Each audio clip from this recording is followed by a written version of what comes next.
finished the prologue to Rhythm of War, and let me tell you, it's a good thing Gavilar is dead, because he would at least tie, maybe slight advantage, to the most hated character I've run into so far in the Cosmere. He almost tied Amaram, because I hated Amaram, but he's dead too, which is great. But Gavilar, talking down to Navani? Not in this house, dude. Not in this house. I mean, there are very few things in the world that make me as prone to violence as I get when a woman is being mistreated.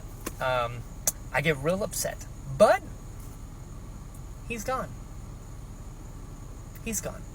And what a bitch. But anyway, yeah, we got Navani's point of view for this thing, and she, after their argument, she lit like a glyph and put it in the fire, like, yeah, I hope he dies. And then he did, and it's like, oh,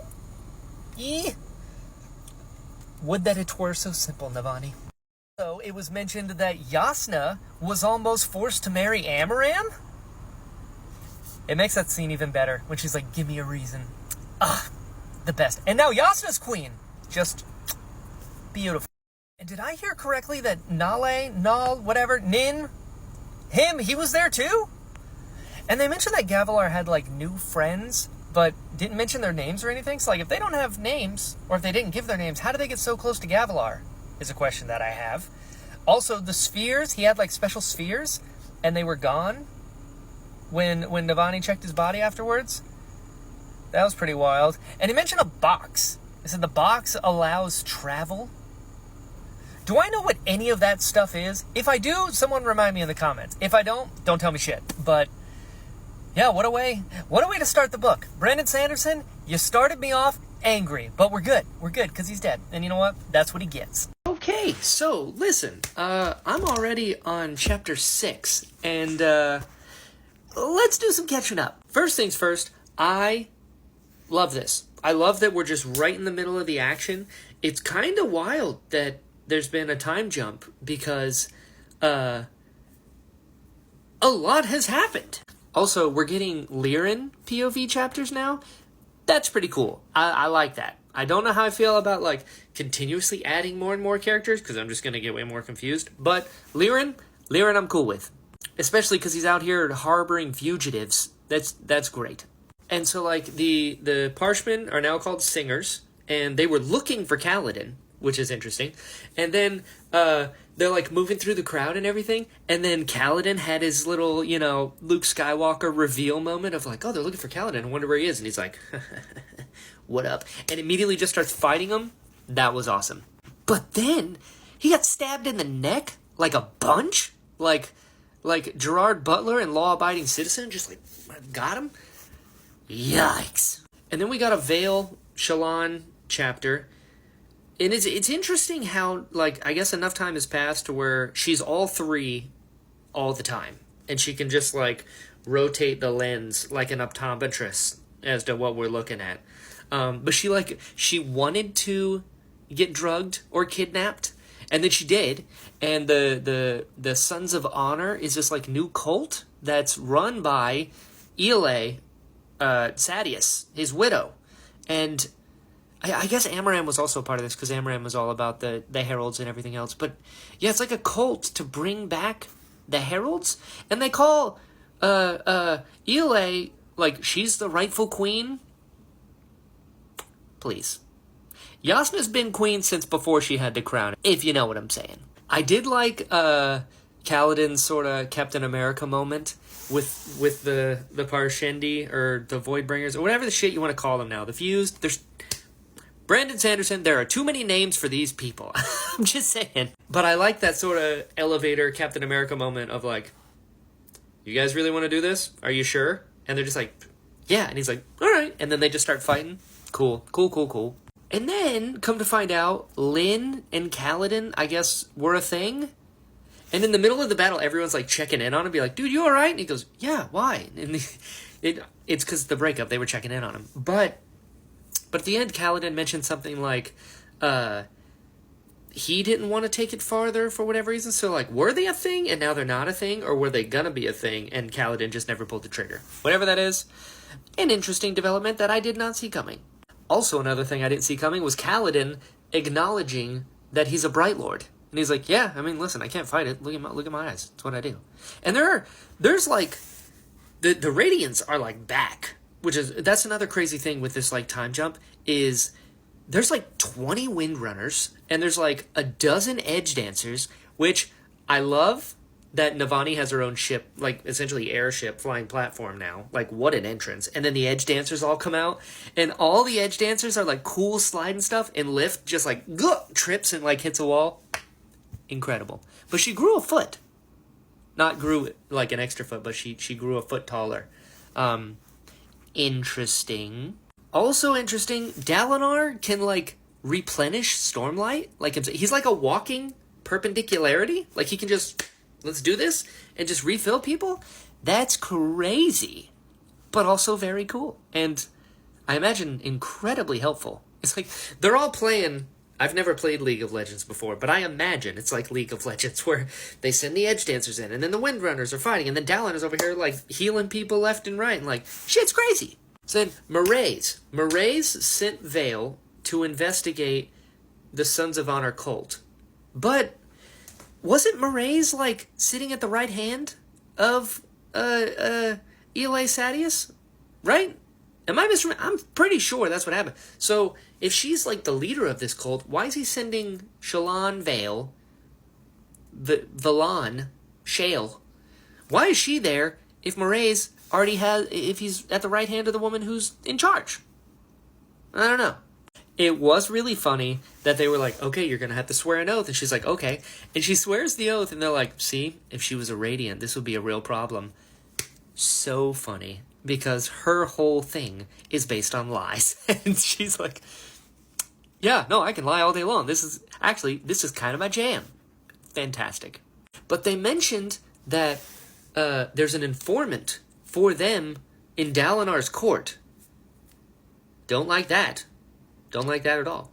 Also don't like Leshwi, the Fused, or whatever they're called, if it's something different now. Shit, I gotta get these terms. I gotta figure them out. Garrett made that great video, and it just...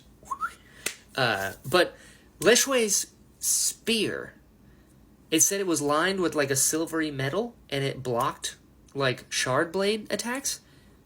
Is that aluminum? Is aluminum just, like, the ultimate cancel-all magic system in the Cosmere? Because it seems like a thing. Yasna interviewed the two heralds, Taln and Ash, I'm assuming, because the last book ended with her walking towards them and they passed out. And she said that in this it mentioned that she has like more information about the heralds and the fact that like they never left. So she did that. That's cool. Teft has a big white beard and looks like a badass. I love it. I'm down for all Teft always. That dude is great, and he's got a cool battle beard now. Yes. But on a not yes. I understand that this might be some growth here on the character's point of view, and maybe I'm just not about the growth sometimes. But Kaladin kind of letting Rashon slide, I don't know, dude. I don't know. Maybe I'm just extra hateful for Rashon, but he even said that like Rashon being like a drunken idiot and doing like kind of his thing and like seeing how much he's fallen and now he wants to care about people. But then Kaladin said that Rashon can't be that bad because he basically is letting Rashon slide because he blames himself for Tien's death.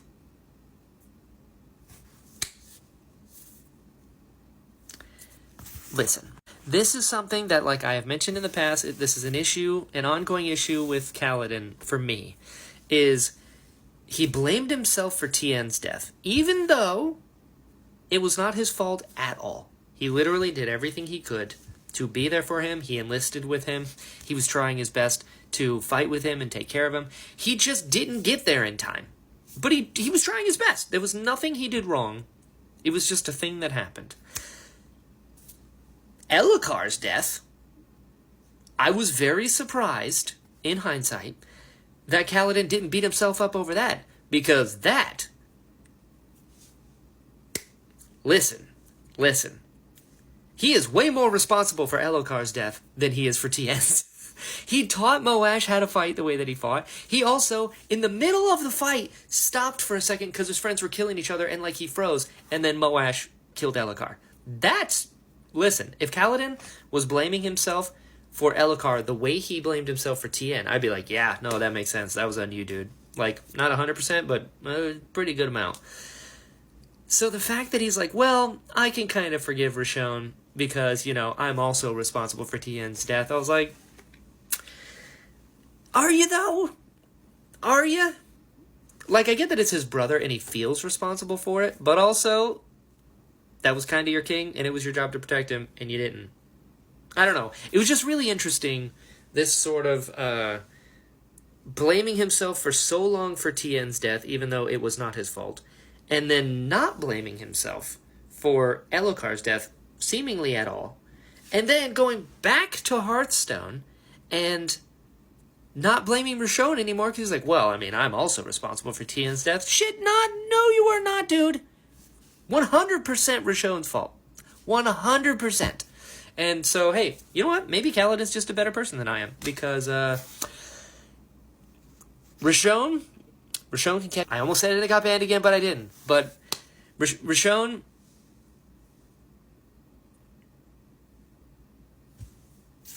I finished chapter 6. I'm on chapter 7 now, because that's how numbers work. I'm so stupid. Sigzil almost got killed by Leshwi. I also got to thinking, having your enemies, being in a war with an enemy that can just constantly respawn would suck so bad. That would be awful. And Moash showed up. He's just in the sky. They're like, what is that one guy doing? And Navani was like, it's him! I was like, oh, damn. So Moash is still out here, Moashing. Also, some fused can now turn into, red lights, ribbons of red light, like how Syl turns into a blue ribbon. What is that about, and how are you supposed to fight that? That would be awful. And then, so okay. Leshwi lets Kaladin help people that are being attacked by a fused, right? And they keep doing, one-on-one, and you can, have a draw to a fight in the middle of the battle? What kind of warfare is this? Because, listen, you gotta solve the problem here. And I understand that by killing a fuse, they're just gonna respawn in a different body later. But also, I don't know if I'd be letting people go. I'm just saying, if innocent people are dying and it's me or you, it's me or you. There's no, till next time. I'm like, there's not gonna be a next time. We're handling this shit right now. So that's a little strange. I still don't know. I'm a little shocked, to be honest with you. I don't know how to take this. I like it. I like the honorable kind of, till first blood kind of thing. Or if you're gonna not kill me, I'm not gonna kill you, stuff like that. The respect is cool, but in war? While you're conquering kingdoms and they're trying to get innocents out and I don't know. I don't know. Mind you, I just finished the chapter, so I'm actively processing this, but if a draw is an option, or if you're just gonna let them leave the fight, I feel like the stakes are still there because she was gonna kill Sigzil before Kaladin showed up, and then, she kind of let Sigzil live because he let another singer, Parshen, I don't even know anymore, crab person, he let one of the others live, by not killing him. But I don't know. It's we're at war. They're gonna kill you and your children if you don't get them first. I don't know. I got a lot of conflicted feelings about this now. I'm actively processing this, and I don't know how I feel about that. If we can just draw, why are we fighting? And yeah. Anyway, I'm gonna keep reading. That was what is wrong with me? So I finished chapter 7, and man, so much is going on. So already, Eli Sadius doesn't want to be queen, like, officially. She wants to put Elhokar's kid on the throne, and she's, like, in charge. Basically, she's the Tywin Lannister of Elhokar. Which is an interesting move. I mean, I guess that's smarter than just being like, no, I want to be queen. It's like, no, I want the rightful king to be king. But because he's so young, I'll kind of be in charge and get Dalinar out of there. Like, okay. I'm seeing some succession politics happening here. But she also, like, seems to know more about the Ghostbloods than Shallan does, which is interesting. And then Adolin, I love that she's pressing the, like, help button for Pattern so that they know where she is, and then Adolin cuts through the wall and busts in and they arrest her. That was pretty good. But she mentioned, I want you to go through my room first and find, the rarest vintage. You'll know what it means. Wink, wink, wink. And then she walks out and she, like, dies by, like, foaming at the mouth. It's like, oh shit, she took, like, a cyanide pill or what's going on? But apparently not, which is interesting. But Vatha was like, oh no, it's definitely this poison. I've seen that before. And then Kaladin's fighting a bunch of listeners, and one is a Fabrial that just, like, cancels out all the Stormlight. Oof. That would suck. That would suck so bad. Although, it sucks worse for them, because he's like, take away your Stormlight. What are you? And Kaladin's like, bitch, you came to the wrong room. And just takes them all out. That was awesome. And then Lift showed up and got the Fabrial out of there, and then his Stormlight came back. So that's concerning.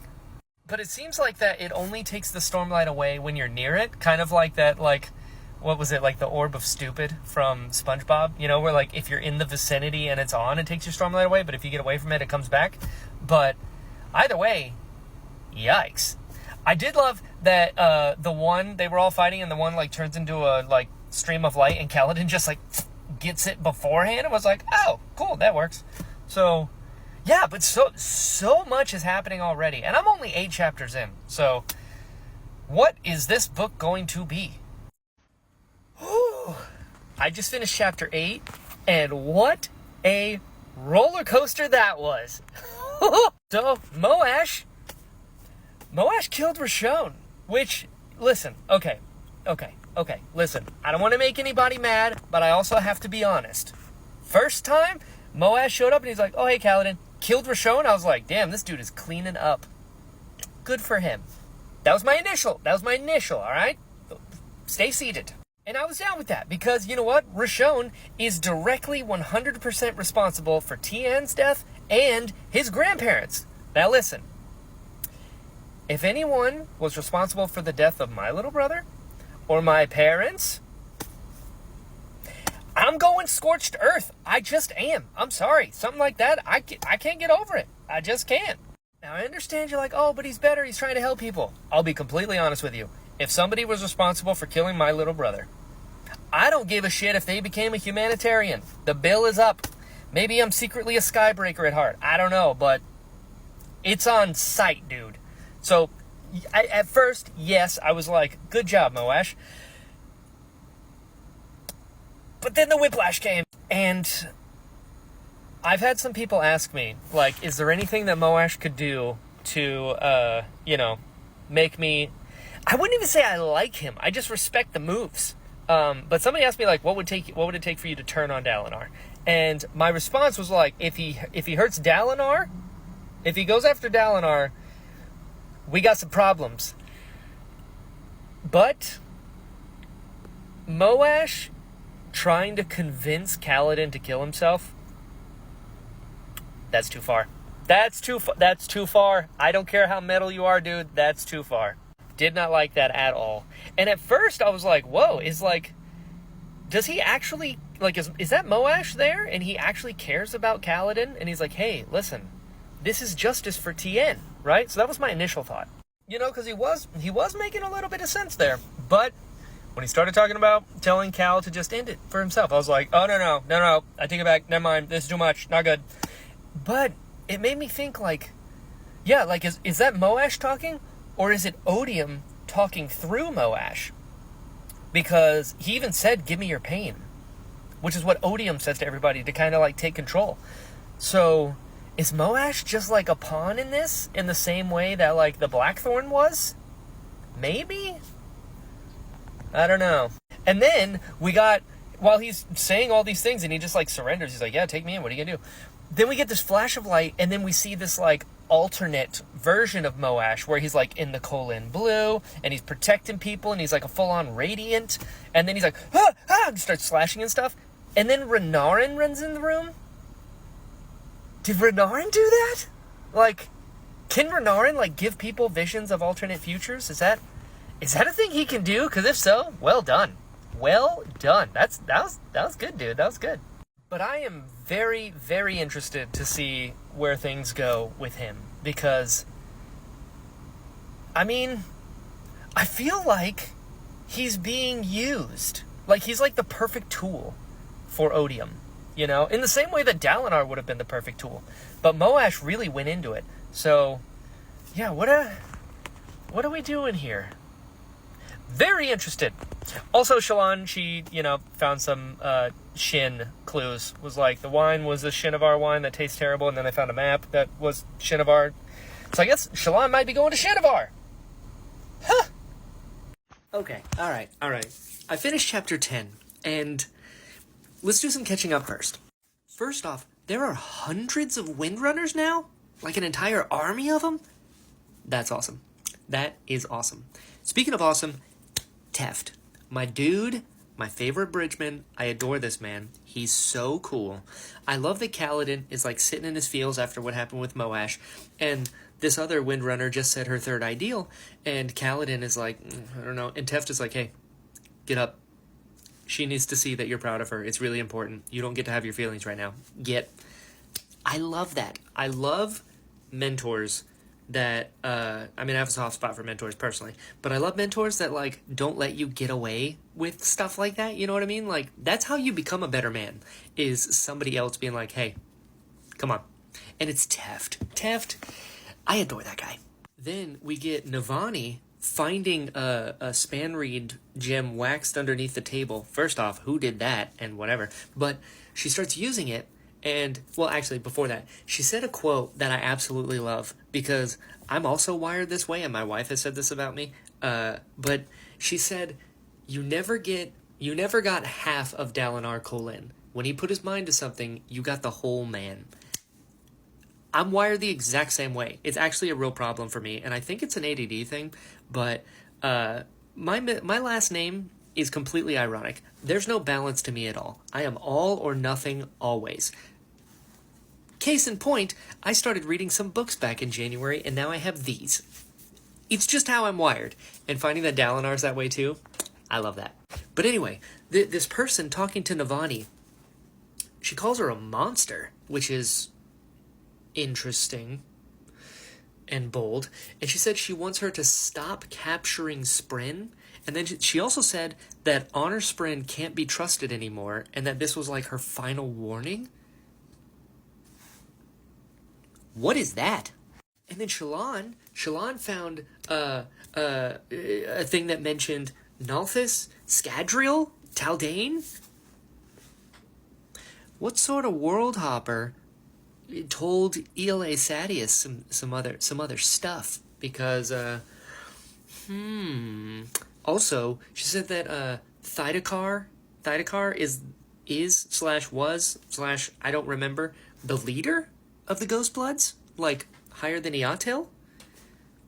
Interesting. I love that Kaladin was looking out for R'lain when that Honor Spren was like, I don't want to. And it's like, if you pushed him, he probably wouldn't. He goes, okay, you have to bond with R'lain. You have to at least try. And he's like, oh, fine. That's cool. I love that he's still kind of looking out for R'lain, because R'lain is also a super interesting character. The fact that he's, a singer, I think. Yeah. Yes? God, I really got to learn these different things. And they added heavenly ones now. And I'm like, God, they just keep going. But I like that R'lain is the enemy, but not at all. Like, that sort of out of place thing, and they're still really trying to make him a Radiant, I just think is really cool. I really hope that it doesn't go south, and that he does bond with a Spren, and he doesn't, go bad. That would be very sad. So, I hope that doesn't happen. But I like that Kaladin's looking out for him. And then Dalinar's like, I want to talk to you. And Dalinar, like I said in a previous video, was like, hey, why are you letting them go? Like, we're at war. What are you doing? I know. I was like, I just said that on TikTok. And then this moment, I don't know why I never thought of this as an option. Maybe because I've been experiencing the story through Kaladin as well. But Dalinar relieves him of duty? That's genius. That is genius. Because Kaladin is obviously going through some shit every time, and he keeps freezing in battle, and people are dying because of it. That's the answer. Because he can still be useful. It's not like he can only be useful in a fight. He's a great fighter. And, you know, thank God he is, because of the duel. But he could be just as good. He was a surgeon. Like, he can still help people without going there. And, I don't know, I was like, that's a great move, dude. I never thought that was an option, because Kaladin never considered it an option, and I was watching the story through his eyes. But Kaladin immediately called Dalinar a light-eyed blowhard and turned into a child, and I was like, oh shit, he's proven his point. This actually might be better for him. Never crossed my mind. And then I started thinking, you know, Kaladin, for the longest time, like, he has a hard time losing people, I get it, but he's also seen himself as like a soldier. But part of being a soldier is this loss and kind of dealing with it, you know? Adolin, grieve later, you know? That's what you got to do. Like, Adolin's a duelist. Adolin's also a great soldier, I think. And Dalinar, obviously, was an incredible soldier. But I'm starting to think, like, Kaladin, he's a really good fighter. And he's a great leader. Like, he inspires the people around him. But I think there might be a little bit of a savior complex going on here with the boy. I mean, like, I even looked it up because I was like, wait, savior complex, why am I thinking that?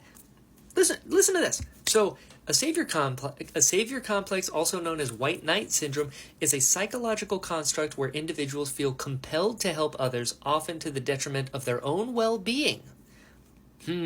Sound familiar? And then, core beliefs and behaviors, feeling responsible for others' well-being. Individuals with a savior complex believe they are the only ones who can fix a situation or help someone in need. We'll come back to that. Prioritizing others' needs, they often feel their own needs set aside to help others, sometimes to the point of exhaustion. Seeking validation through helping, he doesn't really do that. But difficulty recognizing personal limits. They may struggle to recognize their own boundaries and may overextend themselves, leading to burnout and resentment.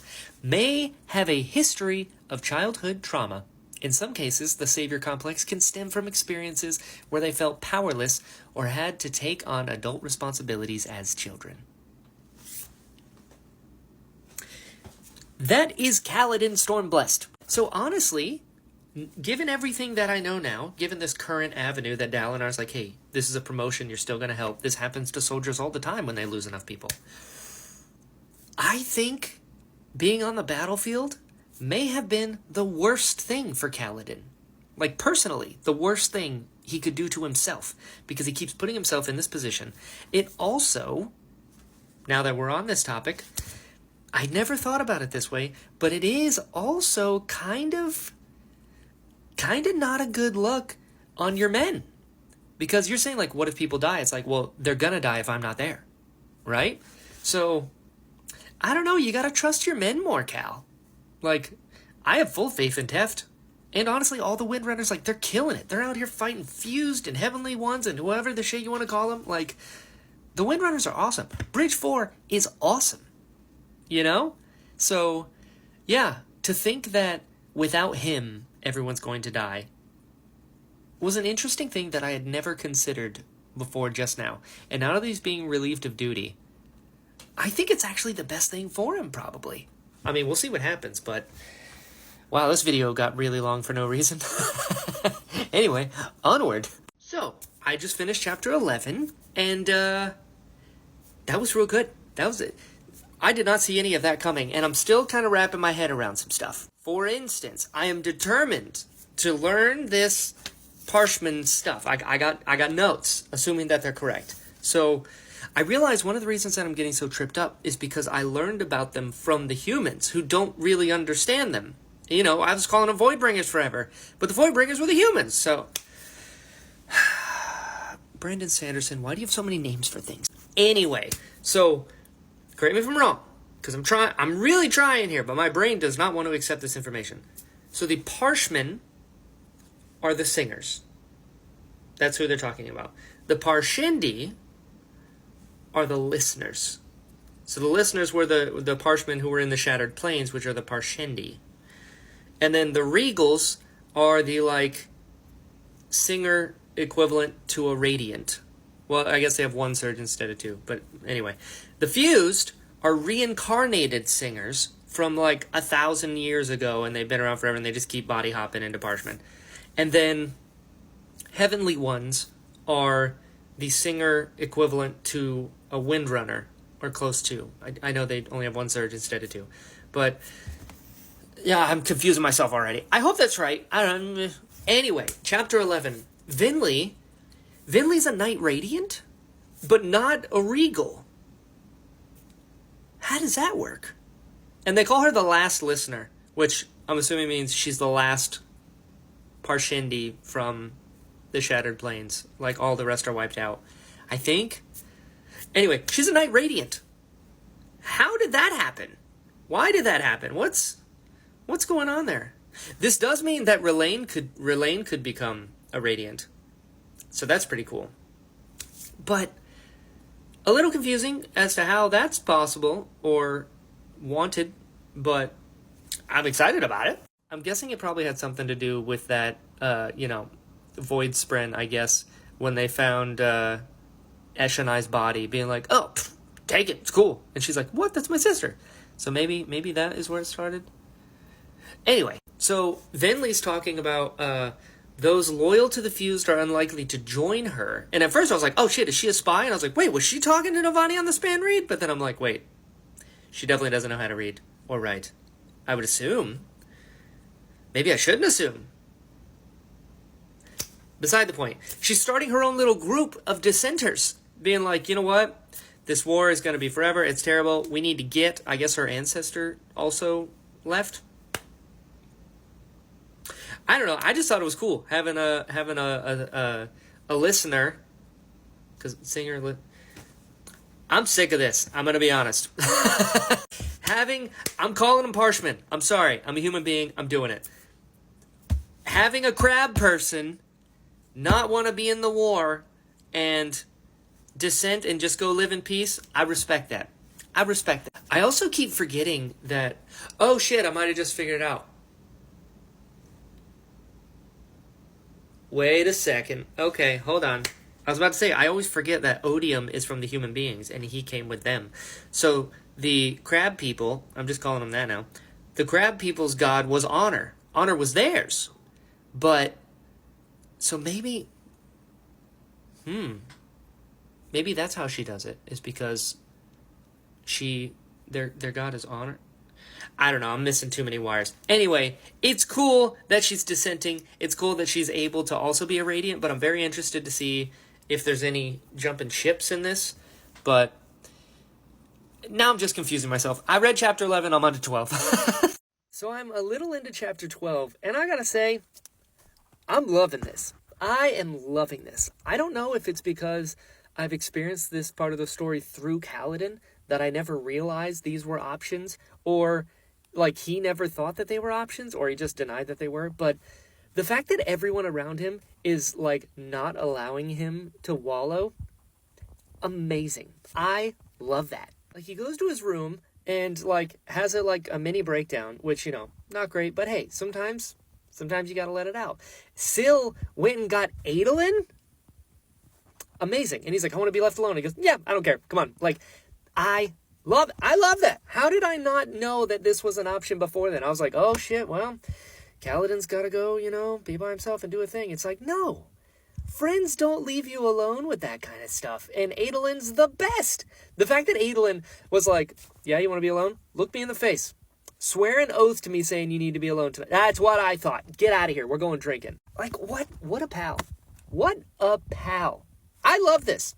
I love this so much. Also, Adolin calls him Stormface, and I gotta be honest, that's also what Kaladin is going to be called for the foreseeable future in my head, and probably in videos.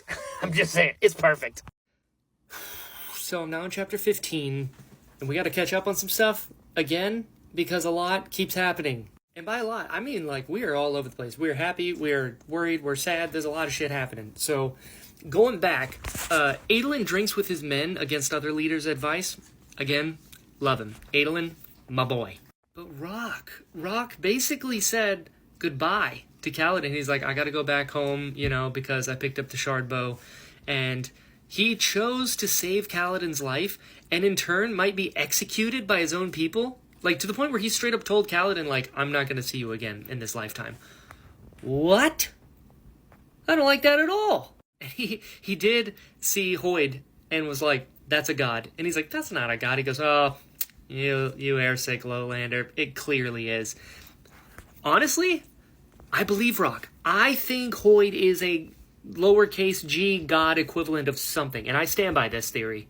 Then we cut to a Shallan Veil and Radiant thing with the Ghost Bloods. But Shallan saying that she had to deal with Venli's alcohol abuse is hilarious to me, because I'm going to start doing that when I get drunk and I'm hungover. I'll be like, God, Veil again? Like, that's great. That's great.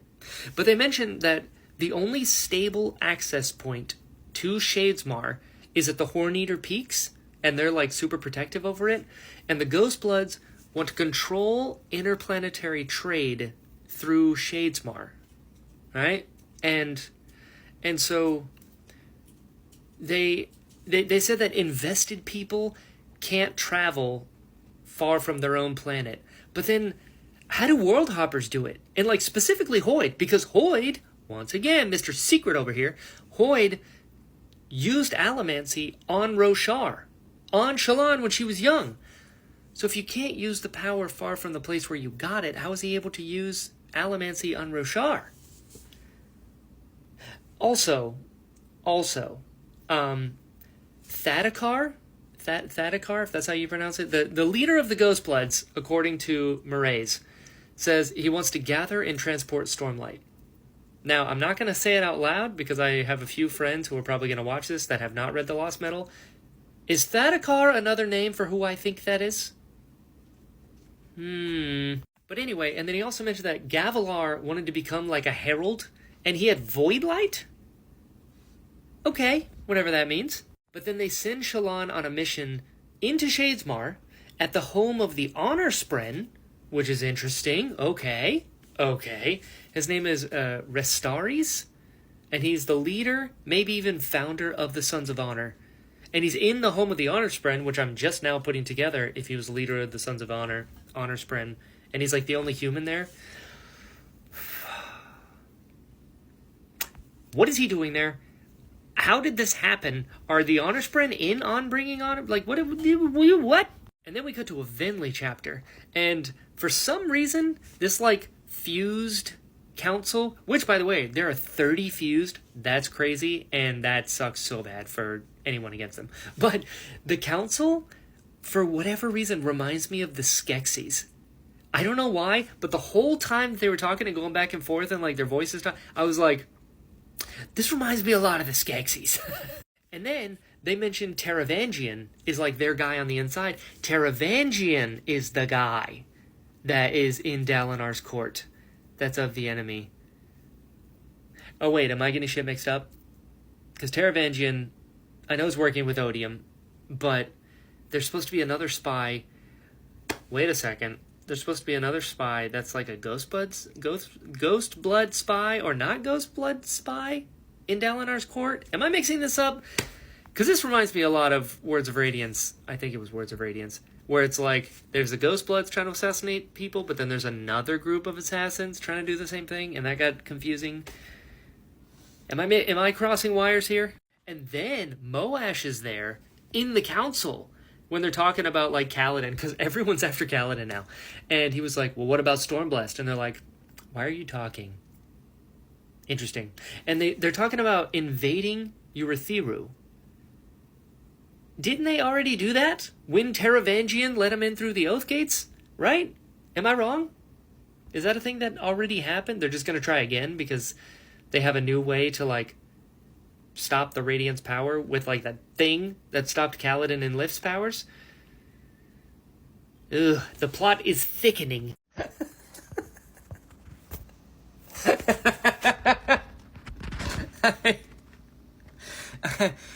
I don't know what any of that means, but thanks for replying. Wit never gives me answers, at least not straight ones. That's because Wit is an asshole. As if I needed more reasons to love Vasher. You just jumped to the top 5, dude. That's... I'm on chapter 17 now, so let's do some catch up. And right after this, I'm going live. So, Relaine saying that he doesn't want a Spren who doesn't want him. So good.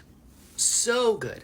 My heart breaks for Relaine, because he's like, oh, and when Kaladin's like, hey, we found a Spren for you, he's like, oh, really? And he's like, yeah, don't worry, I kind of like bent his arm and gave him an order that he has to bond with you. And it just like did not cross Kaladin's mind that he wouldn't be interested in something like that. But he was like respectful, was like, no thanks, I want to bond with someone who actually wants to bond with me. Like, good for you, Relaine.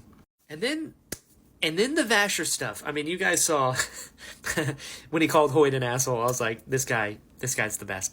But he said that giving up Nightblood was the greatest mistake he ever made. Interesting. Giving up Nightblood was the greatest mistake he ever made. Interesting. And then Kaladin goes to him to be like, well, I can't be on the battlefield. Maybe I'll like train people. And he's like, all right, let's see what you got. And just wraps a sheet around his hand. The best. Also, he used breaths. The scarf lost its color by the end of the fight. It wrapped around Kaladin on its own. So Vasher can use breaths on Roshar. Interesting. Kaladin says like, oh, you fight like Azure. And he's like, please, she fights like me. Which, he trained her. Makes sense. He also trained Adolin and Cal. So, I like that. I like that going on. But he did call Vivenna. Kaladin said, that, oh, I think she's hunting you. He didn't sound surprised at all, which was surprising to me. And then he called her a fool woman. He's like, she's a fool. And then he said that, oh, if she's after me, she's going to have to find cultivation's holy shit, I can't say this word. Perpendicularity. There we go. See, we made it. He said that she would have to first find cultivation's perpendicularity. Now, is it far away, or is it hard to find in Shadesmar? And is she still in Shadesmar? Because everyone else got out. So maybe I'm forgetting something there. So I like that. I like that Kaladin was like, well, you're an Ardent. Like, do you believe in the higher power or like a gods? And he's like, I don't have to believe. I know for a fact gods exist. I just hate them. Which is a very Vasher line. But he also mentioned that he hates fighting. And the reason he won't let Kaladin join them is because Kaladin loves the fight. And he's like, yeah, you're just going to be miserable and you're going to quit. We're not for you. And then he goes on to do this massive lore dump. And he talks about, like, Type 1 and Type 2 invested entities. And I guess Type 1 is someone who can, like, use it? No. Type 1 is the Spren. It's power that becomes sentient. That's a Type 1. Type 2 is like Vasher. And Vasher has this fossil in his pocket. And he says that it's older than Hoyd. It's older than the Heralds. It's older than gods? 1, what is it? 2, how? Like, is it Adonalcium old? Is that an fossium?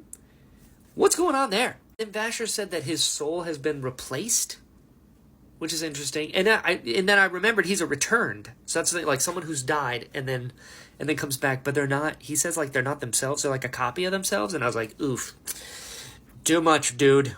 But then he says if a man dies and is too invested, you can nail his shadow back onto a body.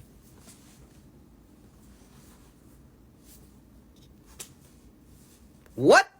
But then he said a Type 2 is like a dead man walking, like Vasher, or he said the Fused, and he said like we're the same. But they said to kill the Fused, you need a weapon so strong it scrambles the soul. Like Nightblood? Like, is Nightblood one of those? Could Nightblood kill the Fused?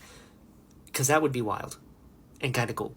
And then we got like a Navani chapter, and she said that Gavilar had void light spheres before the Everstorm, or that like the sphere. No, it's not full of void light. It's full of something else. They thought it was void light, but it's something else, and they don't even know what it is. But Gavilar had that years before the Everstorm. So how did he get it?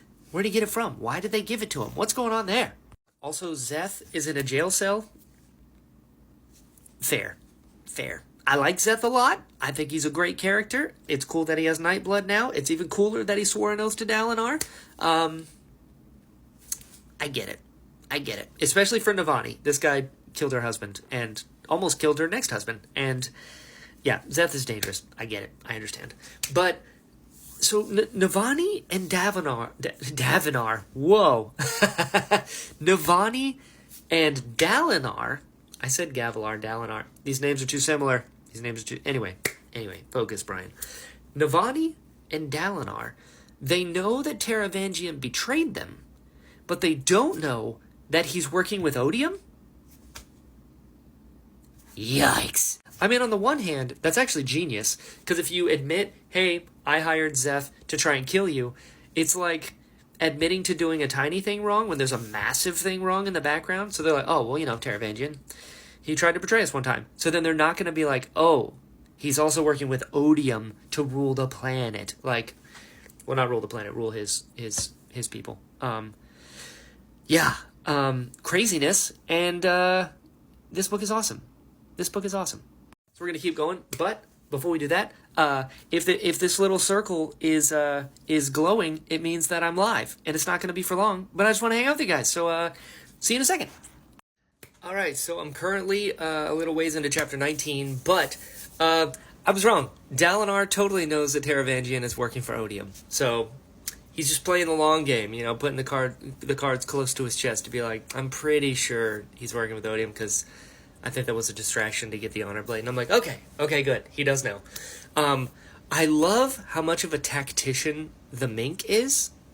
Also, is putting the before your name, is that like a Herdazian thing? Because we've got the Mink, the Lopin. Is there a the Brian? Because if so, dibs. And there are rumors of Yasna and Hoyd. Like, what? Like them as a couple? Like, I understand that he's, the king's wit, which now I guess he's the queen's wit. And, well, Yasna does love secrets, and he knows probably the most secrets out of anyone alive. I don't know how I feel about this. It's just a rumor, right? It's just a rumor. The dagger that Moash used to kill that herald, killed him forever? I don't think I put that together at all. Because the heralds are killed all the time. Like, they've died so many times. But this one died forever. Like, Ash was like, oh no, we all felt it. And I was like, oh no. Well, that's not good. And then the Shin are on defense to the point where, like, they have all the Honor Blades, I guess, or the rest of the Honor Blades. And any Windrunner that, like, tries to do a flyby, they just, like, shoot arrows at it. Something's going on in Shinovar. Especially because all the stuff with ELA, and they're like, the wine and the map and just like Shinovar, all the like stuff's happening in Shinovar. And Zeth mentioned, wait a second, because Zeth said they wanted to go back to Shinovar to kind of like cleanse it. But he's in a jail cell right now, sworn to Dalinar. So maybe we could do two birds in one stone and go to Shinovar and let Zeth like lead the expedition. That'd be pretty interesting. Kaladin giving the tour to his parents and showing them the room, and then his dad just being like, I saw an edge dancer like regrow a limb and like healing, so like what's the point in surgeons anymore? And Kaladin was like, no, you don't understand, we don't have that many edge dancers, like we still need a surgeon, you're gonna be really busy. And making his dad feel better, and his dad immediately gets over it. Amazing. Kaladin, take notes.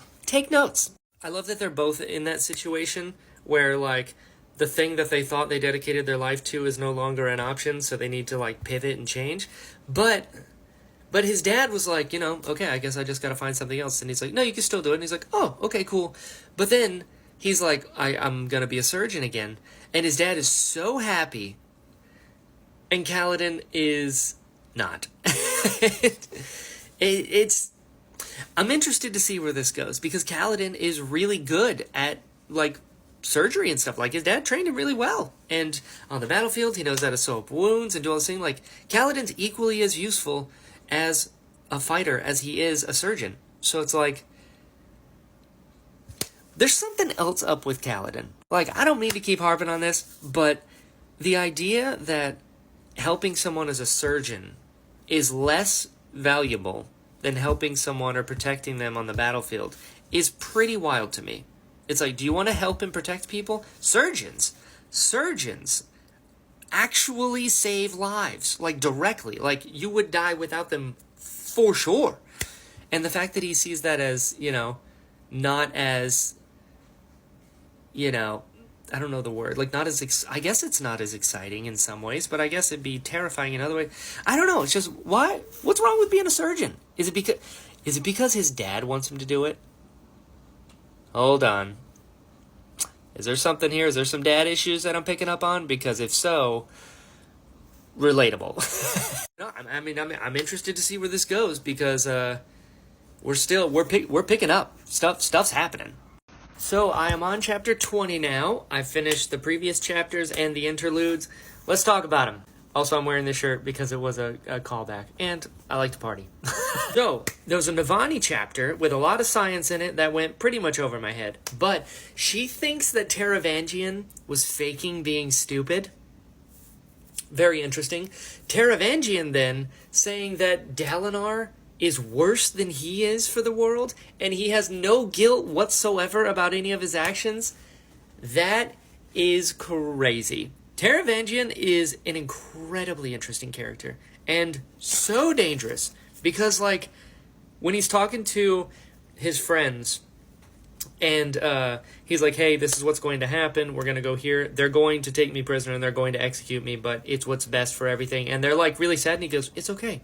Also, disavow my grandchildren and children so they don't... I was like, dude, this guy thought through all of this, and, like, has full conviction about it to where he's, like, doing the wrong thing and feeling like the sacrificial hero himself. I don't think I've ever experienced anything to this degree in fiction of someone who's like, it must be done. Like the villain talking as if they're the hero, but like openly. You know what I mean? It's super interesting. Lift is growing up, which she hates, but I love because it's hilarious because she was already clumsy and now she's like extra clumsy. The fact that she's like hiding under tables still, but she like hits her head on the way out, just wonderful. Adolin and Shallan are going back to Shadesmar, which is genius for Shallan because she has a ghost blood mission that she needs to figure it out. But Adolin also really wants to go back, which makes me think he wants to go back because of his sword, Maya. I hope that's true because I want more Maya. Like, I'm super interested in the Dead Eyes and how that works, and also if Adolin and Maya are able to, like, have a really cool back and forth the way that, everyone else in their Spren does. I just think that'd be cool. We got a Syl chapter, which was unexpected. I don't know if I've had a Syl chapter yet. I don't think so. I could be wrong. But, got a Syl chapter. She said that she's different from other Honor Spren. What does that mean? And, like, people have talked about that Syl is, the Stormfather's daughter. It's like, does he have other children? Is that a thing? And then they mentioned the sibling of Honor and Cultivation. Their child is the sibling. So like Honor and Cultivation were able to procreate. What? I mean, like it straight up said like the sibling is the sleeping child of Honor and Cultivation. So. Really interesting. Taravangian has known his Radiant for over 70 years, and she calls him Vargo. Interesting. But that scene, like going back to it, that's crazy. That's crazy. We're bouncing everywhere as well, because now I'm thinking about it as I'm remembering. And then Syl, she went to the Stormfather to ask if she can be like given the ability to feel the way Kaladin feels so that she can help him, which I think is just beautiful. I love that. But she goes and talks to Dalinar, and she thanked him for taking Kaladin off the battlefield, and I was like, thank you as well. And she thinks that Kaladin is going to be Dalinar's champion to fight Odium's champion. Like, is that fight still on? Because I thought I thought it was the Thrill versus Dalinar in the last book, but maybe I got that wrong. Yeah, we're all over the place now because I'm like, oh man, so much happened so quickly. But yeah, Taravangian genuinely cares about his people, his family, his friends, but is willing to burn everything else alive to protect them. It's like, damn, that's like the hero and the villain wrapped up into one package. Just a fascinating character. And then I started chapter 20, and the epigraph says, Dear Wanderer, I did receive your last communication. Please forgive formality on my part, as we've not met in person. I feel new to this role, despite my years holding it. You will admit to my relative youth, I think. Says it. I know my boy when I read him. I love that. And so the Wanderer, that's Hoid, right? Like, so many of these epigraphs have been like shards talking to Hoid, being like, you're on your own with Odium. But anyway, we're on part 2 now, so let's see what happens. I just finished chapter 22. We got some catching up to do. Number 1, are all of the epigraphs in this section, this part, are they all Sazed? Because if so, yes. Also, Stump is back. That's pretty cool. Shallan fighting for control, like begging Vale for control, and then Vale not giving it up. Not cool. Not good. I don't like that at all. And then Sazed asks Hoid how he can hide so well from the shard. I would also like to know the answer to this question. Adolin going over his clothes options for the Shadesmar trip, and he's like thinking about like wearing yellow, and he's like, I mean, if you wear bright yellow, you're gonna get everybody's attention. And he's like, he's such a diva, and I love it. Adolin showing up and giving Kaladin the disc, the coin, whatever it is, from Vasher. So good. So good. And then I like that he's like, because I'm married now, which I forgot, time jump, obviously, because the last book ended with the wedding, and then, obviously. But the fact that Adolin's like, well, I mean, you're kind of a big deal, Cal. I bet a bunch of light-eyed women are going to come in here with headaches all of a sudden. And Kaladin's like, I was wondering why they were all lined up. That was good. But I like this. I like this coin thing. I like that Vasher gave it to Adolin when he finished his training. But even more than that, I love that Adolin is giving Kaladin a different view on fighting. Like, to the point where he's like, when I get back, we can spar, and we'll figure that out. Which, as someone who's done martial arts, as someone who fought a bunch growing up, that's amazing. Like, people don't realize sparring is actually really, really good for you. Yeah, I love that. He's like, you can still get the fight, but not the stakes or the bad side of that, which I love. I love that. Finding out that Shard Plate can't go to Shadesmar, very interesting. Wonder why that is. And then Adolin brought a bunch of swords, like 7 different kinds of swords, and he's like, well, I might need this, I might need this, I might need this. I love that. I don't love, it had to happen eventually, but Adolin knows about Evie now, and he knows that Dalinar did it. When Adolin was like kind of being a butt to Dalinar and was like, I was like, whoa, what is happening right now? And then he's like, ooh, he found out like a year ago that Dalinar killed his mom. Ooh, that's not good. That's not good. It did make me think, though. I'm pretty sure Shallan hasn't confronted Kaladin yet about Helleran, which is very interesting that Adolin would find out about his mom before Shallan talks to Kaladin. Or maybe she just can't talk about it, so she's like shoved it all the way down. But I'm surprised that hasn't come up yet. Very interesting. Either it's going to show up later and it's going to be really, really bad, or Shallan just like can't handle it, so she's just not gonna. But yeah, if all of these epigraphs are Sazed, I just love that. It's so nice to hear his voice again. It's my pal. It's my pal.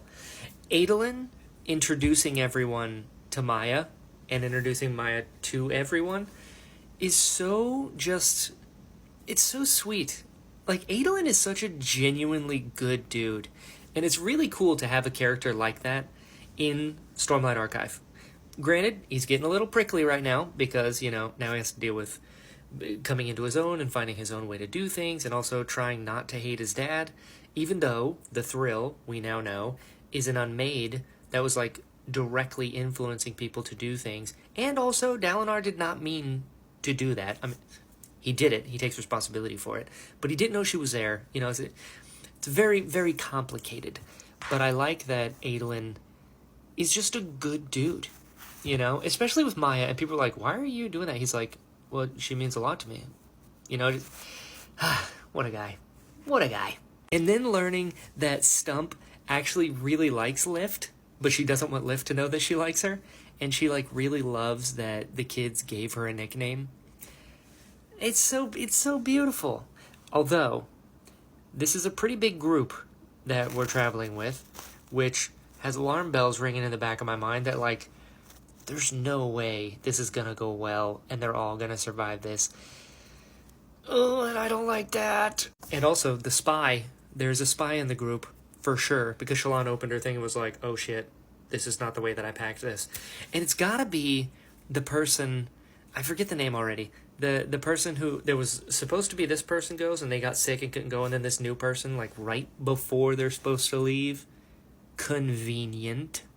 But I don't know. I'm interested to see what happens. I mean, they're going to the home of the Honor Spren, and the Honor Spren are, like, notoriously not nuanced. So, and then there's also the guy that the Ghostbloods are looking for there as well. Oh, I don't think this is gonna go well. I just finished chapter 23, and listen, I love Lift. She's fantastic. She's my number 4 right now. She's now my number 5 because she switched with Teft. I love Teft so much. He's so great. And, like, he gets it. You know what I mean? And he's 6 months sober now, which is really cool. But the fact that he showed up to Kaladin to be like, oh yeah, I retired too, you know, my head's not right and stuff. It's like, dude, you're the best. I have nothing else to say. Teft is the best. By far, my favorite bridgeman.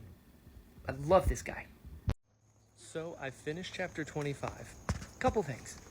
Number 1, the Ghostbloods are looking for a specific unmade. What and why?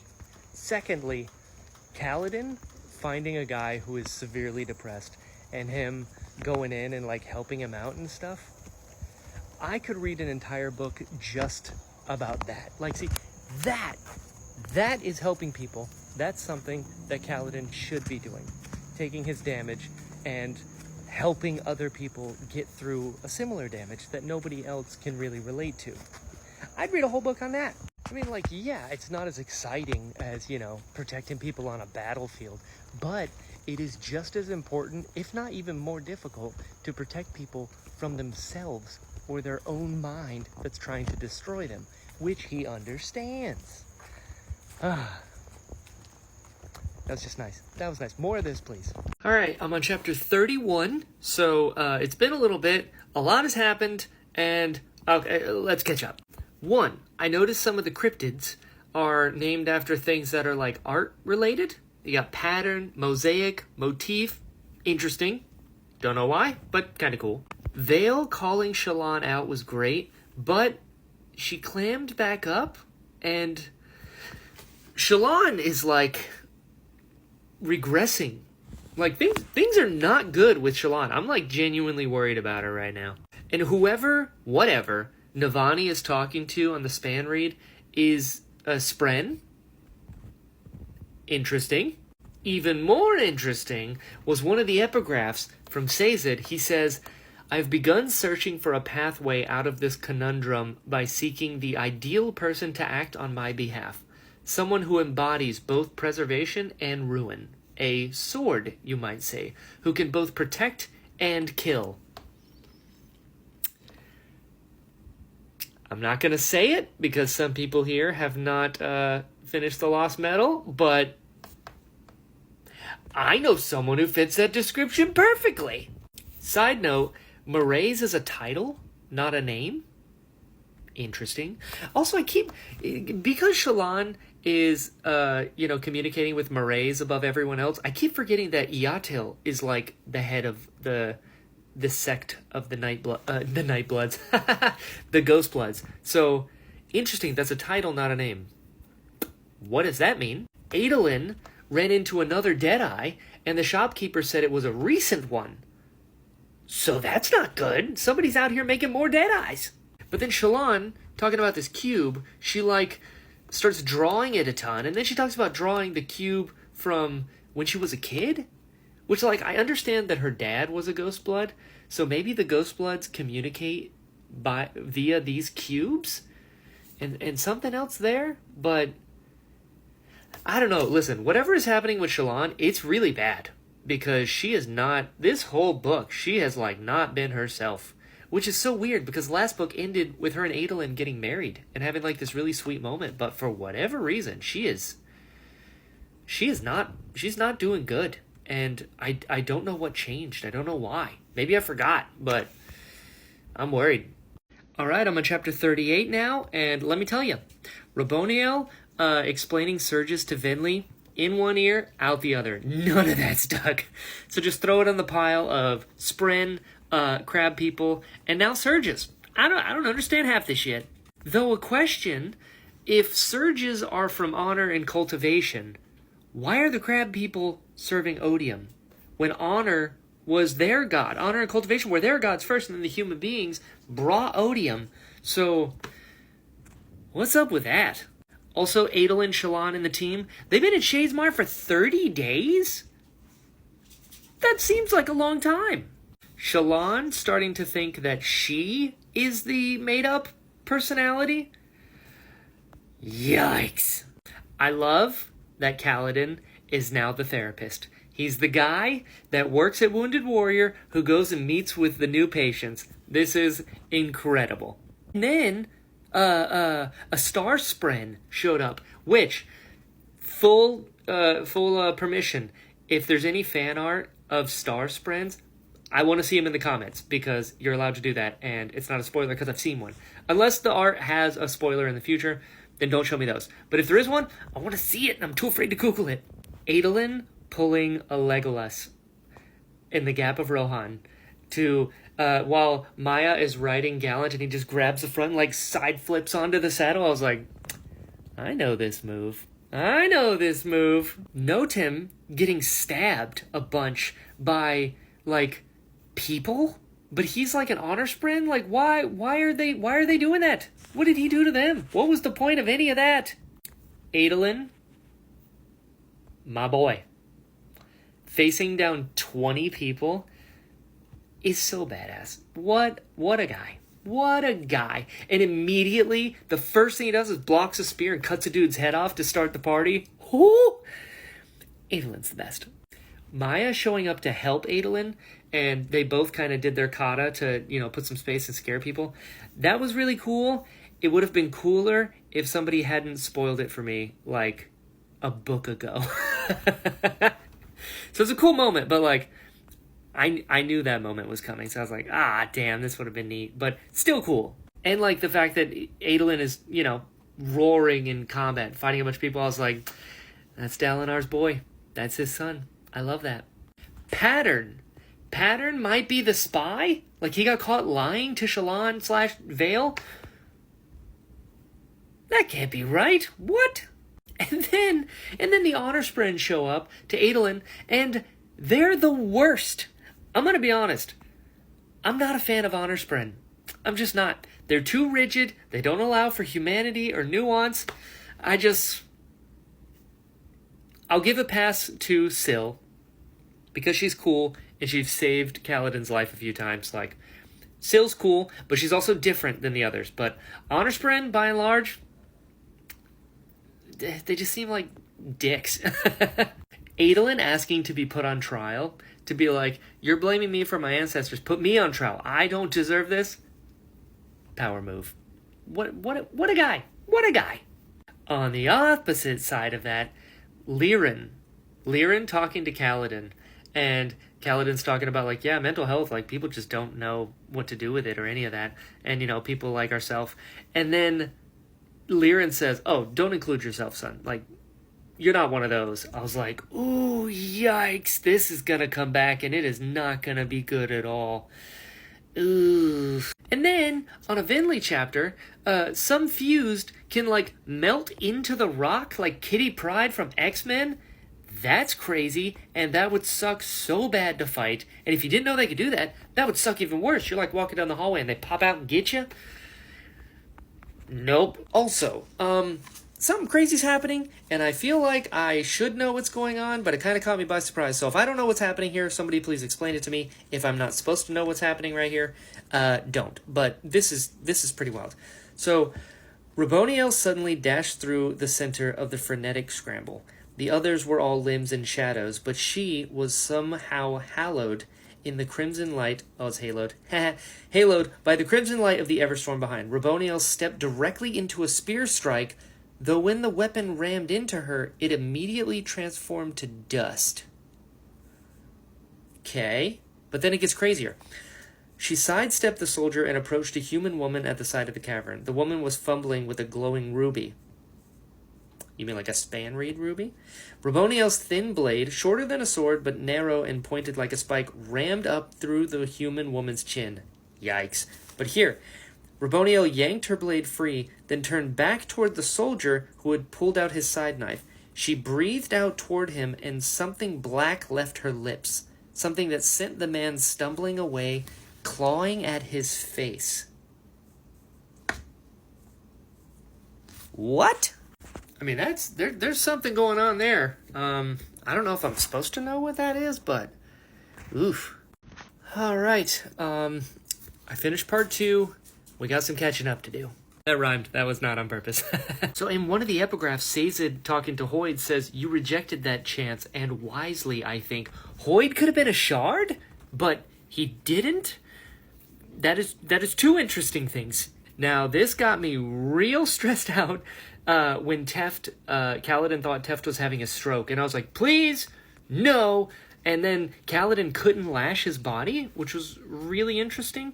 And how all of the Radiants passed out, but not Kaladin. Very curious as to why that is. And Navani, she was talking to the sibling this entire time, which is really cool. But Raboniel wants to change the sibling. I guess, corrupt her and do whatever, I suppose. Relaine saying bye was really sad. That was really sad, because he, never bonded a Spren. And, he never really got to fully, in his mind, fit in with the rest of Bridge 4, even though they accepted him. And now he has to go back and, pretend to be one of the listeners, and just that was sad. I hope nothing bad happens to him, because that would just be a sad life all around. Speaking of sad life, Syl gets depressed now? What? I don't like that. So then the Regal and other crab people try to come, and they try to take Teft's body. And Kaladin, he fights back. He fought back. I did love when he was talking to Syl, and he's like, this was a good dream for a little bit, but I'm not going to let him take my friend. And I was like, oh shit, okay, cool. And he seemed to make peace with what he was about to do, which I'm cool with. I like that. Liren, on the other hand, damn. Liren has such a limited worldview. I understand, because, there's the Hippocratic Oath. Their whole thing is, do no harm. I get it. You dedicated your life to doing no harm. But there's a difference between dedicating your life to an ideal and recognizing the nuances of the real world, right? There are times when you do have to fight. It's just the nature of existence and the world. And it is rarely fun.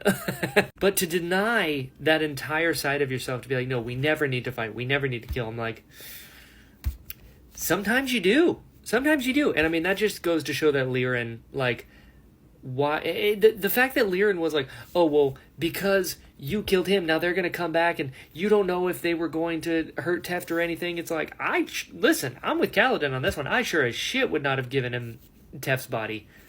1, because I love Teft, but 2, in the same way that you're saying they wouldn't have harmed you if you hadn't fought, you also can't say that they wouldn't have harmed the Radiants when they got there. Like, it's Schrodinger's dilemma here. They're both equal options at this point, and it's ridiculous to call one more than the other. Just, ugh. And then he straight up told Kaladin that he, like, murdered him. This Regal hit Kaladin with an axe in his shoulder. Like, he tried to kill Kaladin, and he's just like, oh, well, you murdered him. Like, on the one hand, I understand killing people in a hospital or a surgery room is got to be pretty jarring for someone who's dedicated their life to doing no harm. And, like, I get it. But to say my son is a monster, I was like, dude, you're a coward. He's just a coward. Lirin did not have the balls to stand up for what he needed to do. He was going to trust his captors because he was too... I get it, you made an oath, but also, like, open your eyes to what's in front of you. You know what I mean? Like, you would have died real stupid if you're like, oh, well, you're not going to hurt us. And just, yeah, that's what you think was going to happen, dude. Like, anyway. I am very, very, very glad that Kaladin, after his dad said, my son is a monster, and was like, get out of here, you can't talk to him. I am very, very glad to hear Kaladin say, if I was a monster, I would never have let the other soldier go. Like, okay, my boy is learning some nuance. I like this. I like this a lot. I don't like that his dad is a coward and basically called him a monster. Actually, literally called him a monster. I don't like that at all. But I do like that Kaladin was able to get a reprieve from the battle. He was able to really help people with PTSD, which was cool. And I'm hoping going forward, Kaladin understands that, like, you know, you can do this, but you don't have to take on all that extra shit that makes it hard to live with, you know? I hope. We'll see. Shit's sideways right now. But, we're on to the interludes. All right. I finished the Moash interlude and the Lift interlude. And I'm about to do the Taravangian one, but, like, you know, wait. So, the Moash one. Moash, he's basically a Terminator now. Like, he has no negative emotions at all because he gave them to Odium. So he, like, doesn't even feel those things anymore because Odium's in charge. Interesting. And he still sees Kaladin as his friend, which is also kind of dark and twisted. But that's because he doesn't have the negative side of the emotions, which is pretty wild. When, like, I've always said the truth is in the context, right? So now knowing that he is incapable of feeling those bad emotions because Odium has them is very interesting. And he was talking about, like, he wants to help his friend Kaladin by either taking away his emotions and giving into Odium or taking him out. That way the pain stops. I keep saying the word interesting, but it's very interesting. The way that Moash is now. It's like someone who's, like, I don't know, like delusional, or, like, you know, in a certain kind of cult where, like, they're not living in reality anymore. Like when somebody finally snaps and it's like, hey, just come on, it's the right thing. And it's like, no, it's not the right thing. You know, it's like Anakin Skywalker at the end of episode 3 being like, no, I'm in charge now. Like, the universe is ours. Come with me, Padme. And she's like, no, what are you doing? And he's like, it's going to be great. I fixed it. Like, whoo! And then him getting pulled into a vision and he sees Odium, like, 100 feet tall, and he's, like, on a throne in a field of gold. I'm not gonna lie, that's pretty cool. That's some, like, Guillermo del Toro Hellboy 2 level aesthetics, and I'm really down with it. But then they're talking, and he's like, you're thinking about Kaladin a lot. And I immediately was like, wait a second. What if Moash becomes Odium's champion? And then Kaladin becomes Dalinar's champion. And we get, like, a Naruto Sasuke level fight, you know? That'd be pretty wild. But then he's like, well, how do we take him down? And Moash got, you know, real mustache twirly villain, be like, well, we gotta get through to him if we can, like, give him nightmares all the time, or somebody close to him. And he said, oh, well, there's somebody we have access to that knows how he feels. There's only one person that I know of that relates to Kaladin on a very specific level, that knows how he feels, and that's Teft. People have asked me before, what would it take for me to completely turn on Moash and join the Moash hater team? Because right now, you know, he crossed a line and went way too far, telling Kaladin to take himself out. But now that I know this, I'm like, that is Moash, but it's like half of Moash, because Moash doesn't have the ability to have any of the bad emotions anymore, which is very, very wild. If he goes after Teft, and he uses Teft's pain and addiction and shit like that to hurt Kaladin, and hurt Teft in the process, I'm not going to say it because I don't want to get banned again. You know. So we'll see what happens with that. We'll see what happens. But then we get a Lift chapter. You guys know, I love me some Lift. Lift trying to steal food that's left out for her is hilarious. Very Wayne. I love this. And then I found out that she got her boon, curse, wish, whatever, from cultivation directly as well, like Dalinar, which is interesting. And I keep being reminded that, you know, her mom got sick and died, which is so sad, because she was so young. And now she's like, she still doesn't want to grow, and now she's like binding her chest up so that she doesn't, you know, feel like she's growing up kind of thing. I love Lift so much. She's such a great character. I like that she's just like a chaotic, feral, you know, little girl. she's great. Speaking of feral, this green chicken comes at her. She lets it hit her in the face and she bites its wing. Amazing. Amazing. Though my alarm bells went off the second I heard of a green chicken, because if I remember correctly, which is 50-50, Mraize had a green chicken that was always with him. And at the end, a dude shows up and he's scarred and he's like excited to hunt her, which I don't like that. But is that Mraize? And what's he doing in Urithiru? How'd he get there? Why is this chicken out there hurting other chickens? And did he kill that guy that was on the ground? Why'd he do that? How does he fit into all of this? Anyway, on to the Taravangian one. So Taravangian, I cannot pin down.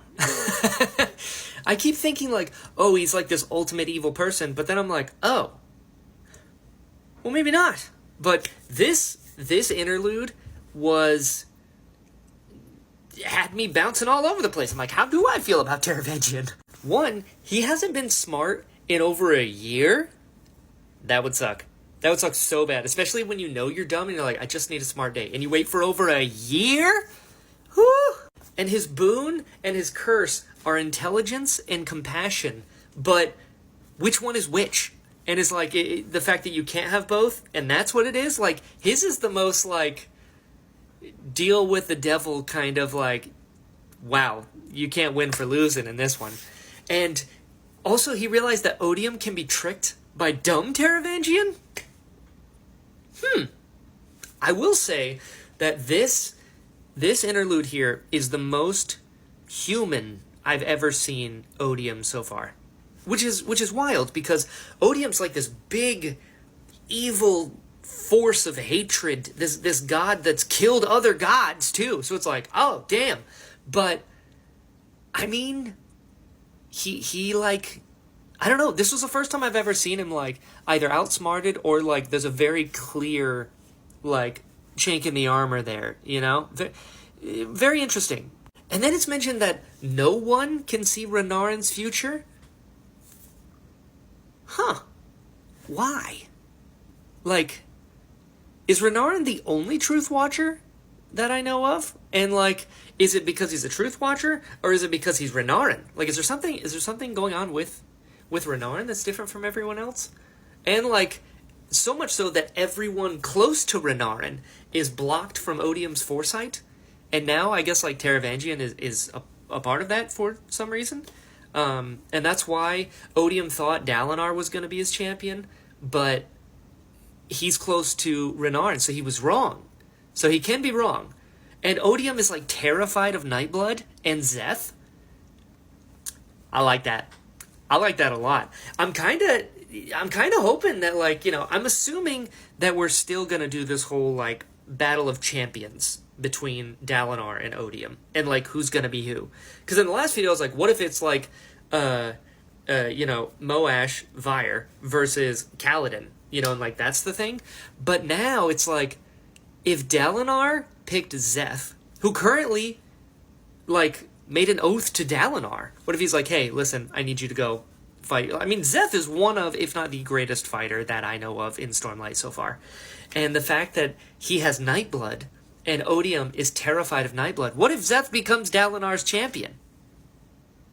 That'd be pretty cool. That would be pretty cool. It is interesting that Odium is terrified of Nightblood, and yet Odium gave that dagger to Moash to kill Jez. And it had, like, black smoke coming out. So, it's like, is he specifically terrified of Zeth with Nightblood? Or is he terrified of Nightblood? Or anything that can do that? Because obviously, I guess, it can, like, kill gods. But then, like, how did he kill those other gods? Because to my knowledge, Odium is the only one that has killed other gods. Like, God that has killed other gods, you know? I mean, I guess Preservation gave himself up, and Ruin was killed by Vin, and Vin at the time was, like, Ascendant, so she was, like, kind of a god, so it gets a little muddled, but hey, I am here for this. Okay, so I just finished chapter 49, and a few people told me that Rhythm of War is just Stormlight Die Hard. Yeah, no, I get it now. Backing up a little bit, Kaladin carrying Teft on his back through a tower that is currently full of crab people that are looking for him. One of them specifically looking for him. Stressful. Very stressful. Also, the Pursuer. The Pursuer is there specifically to kill Kaladin. You hear that, Lirin? Navani and Raboniel trading knowledge for like 5 minutes, and then they both understand like decades worth of knowledge. That was pretty cool. Until Raboniel was like, so, yeah, you're going to be our slaves now. And that's what's going to happen. And Navani's like, what? And I also was like, what? Kaladin's nightmare. Kaladin's nightmare was mean. But I will say, the thing that stuck out to me the most in all of that was Kaladin saying, this isn't real, that's not how it happened, that wasn't my fault. I was like, finally! I mean, just to see him be like, no, that's not what happened. Like to see real growth in there, because the whole time I was like, damn, if this was Words of Radiance, or Oathbringer, or beginning of Rhythm of War Kaladin, he would have been like, is that what happened? Oh, I am responsible for Tien, and my friends killing each other. I can't do it. He would have spiraled, but he didn't. And I was like, good job, son. Dalinar being... First off, haven't seen Dalinar in a while, so it's very nice to see him again. But Dalinar being, like, a source of Stormlight is so cool. It's so cool. And they're looking over the battlefield, and then Zeth sees something, and he just grabs Dalinar, and I was like, oh, what's about to happen? And then Nin showed up, I was like, you! And Cord immediately shoots him in the face with an arrow. I love that. I love that. But then Dalinar touched Nin's chest and gave him, like, rapid flashbacks. And also, Dalinar's talking about, like, maybe trying to fix the Oath Pact? What else can he do? Like, how many powers does Dalinar have? Because it seems to me like there are Radiants, and then there's Dalinar, who's like a demigod. I mean, he's literally reaching in to, like, different realms and bringing them together. Like, I get it. There's not another Bondsmith, so, like, it's kind of impressive. But also, like, that's a crazy list of powers. And Navani is talking to the sibling, and some of this stuff, I was like, what? Do I know this already? Because if I do, I don't understand it.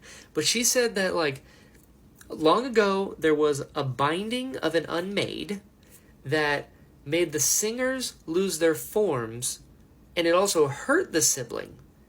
But it touched the souls of all who belong to Roshar, Spren included. What does any of that mean? Also, can you imagine saying that sentence to someone who has no idea what the Cosmere is. Like, just think about this. You're saying this to a normal person.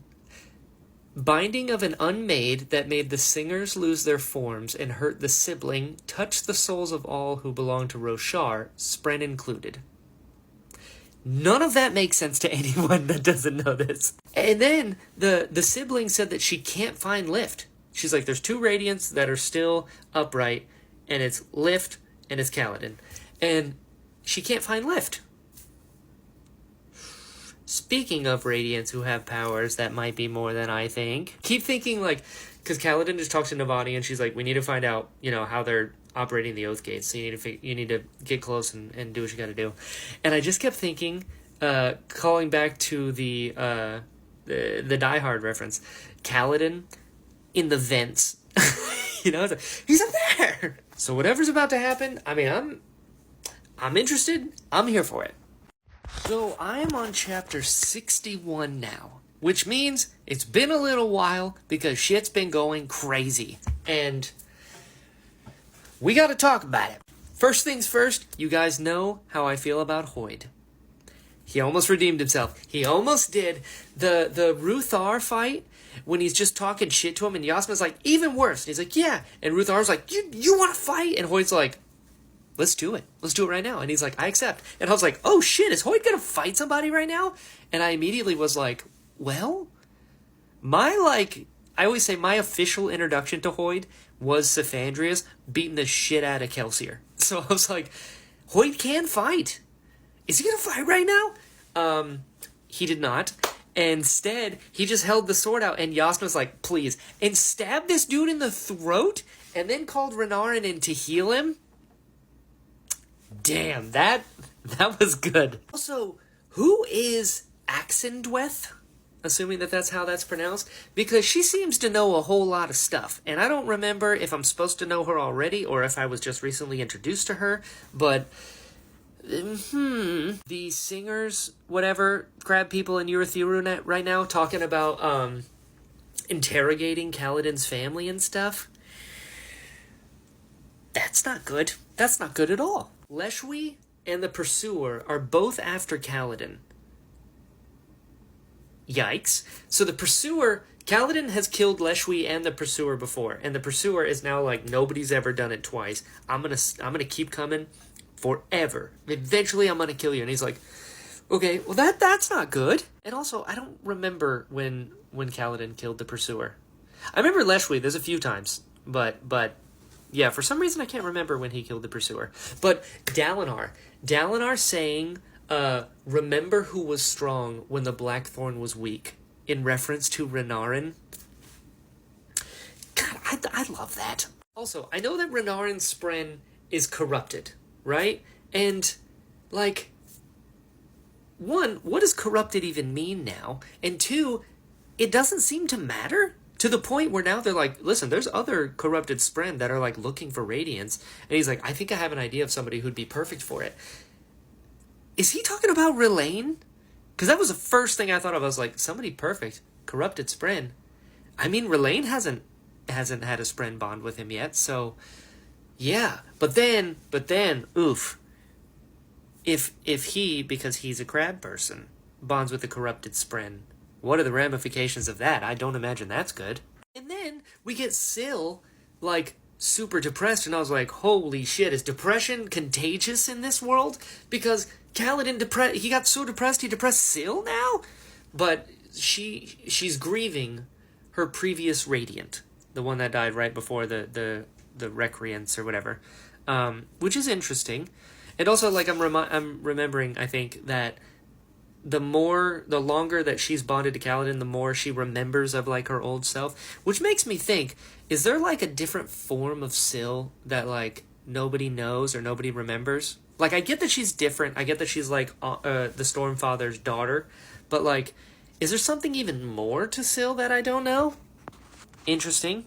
It is wild to me that Esh and I used to be fascinated by, like, the humans.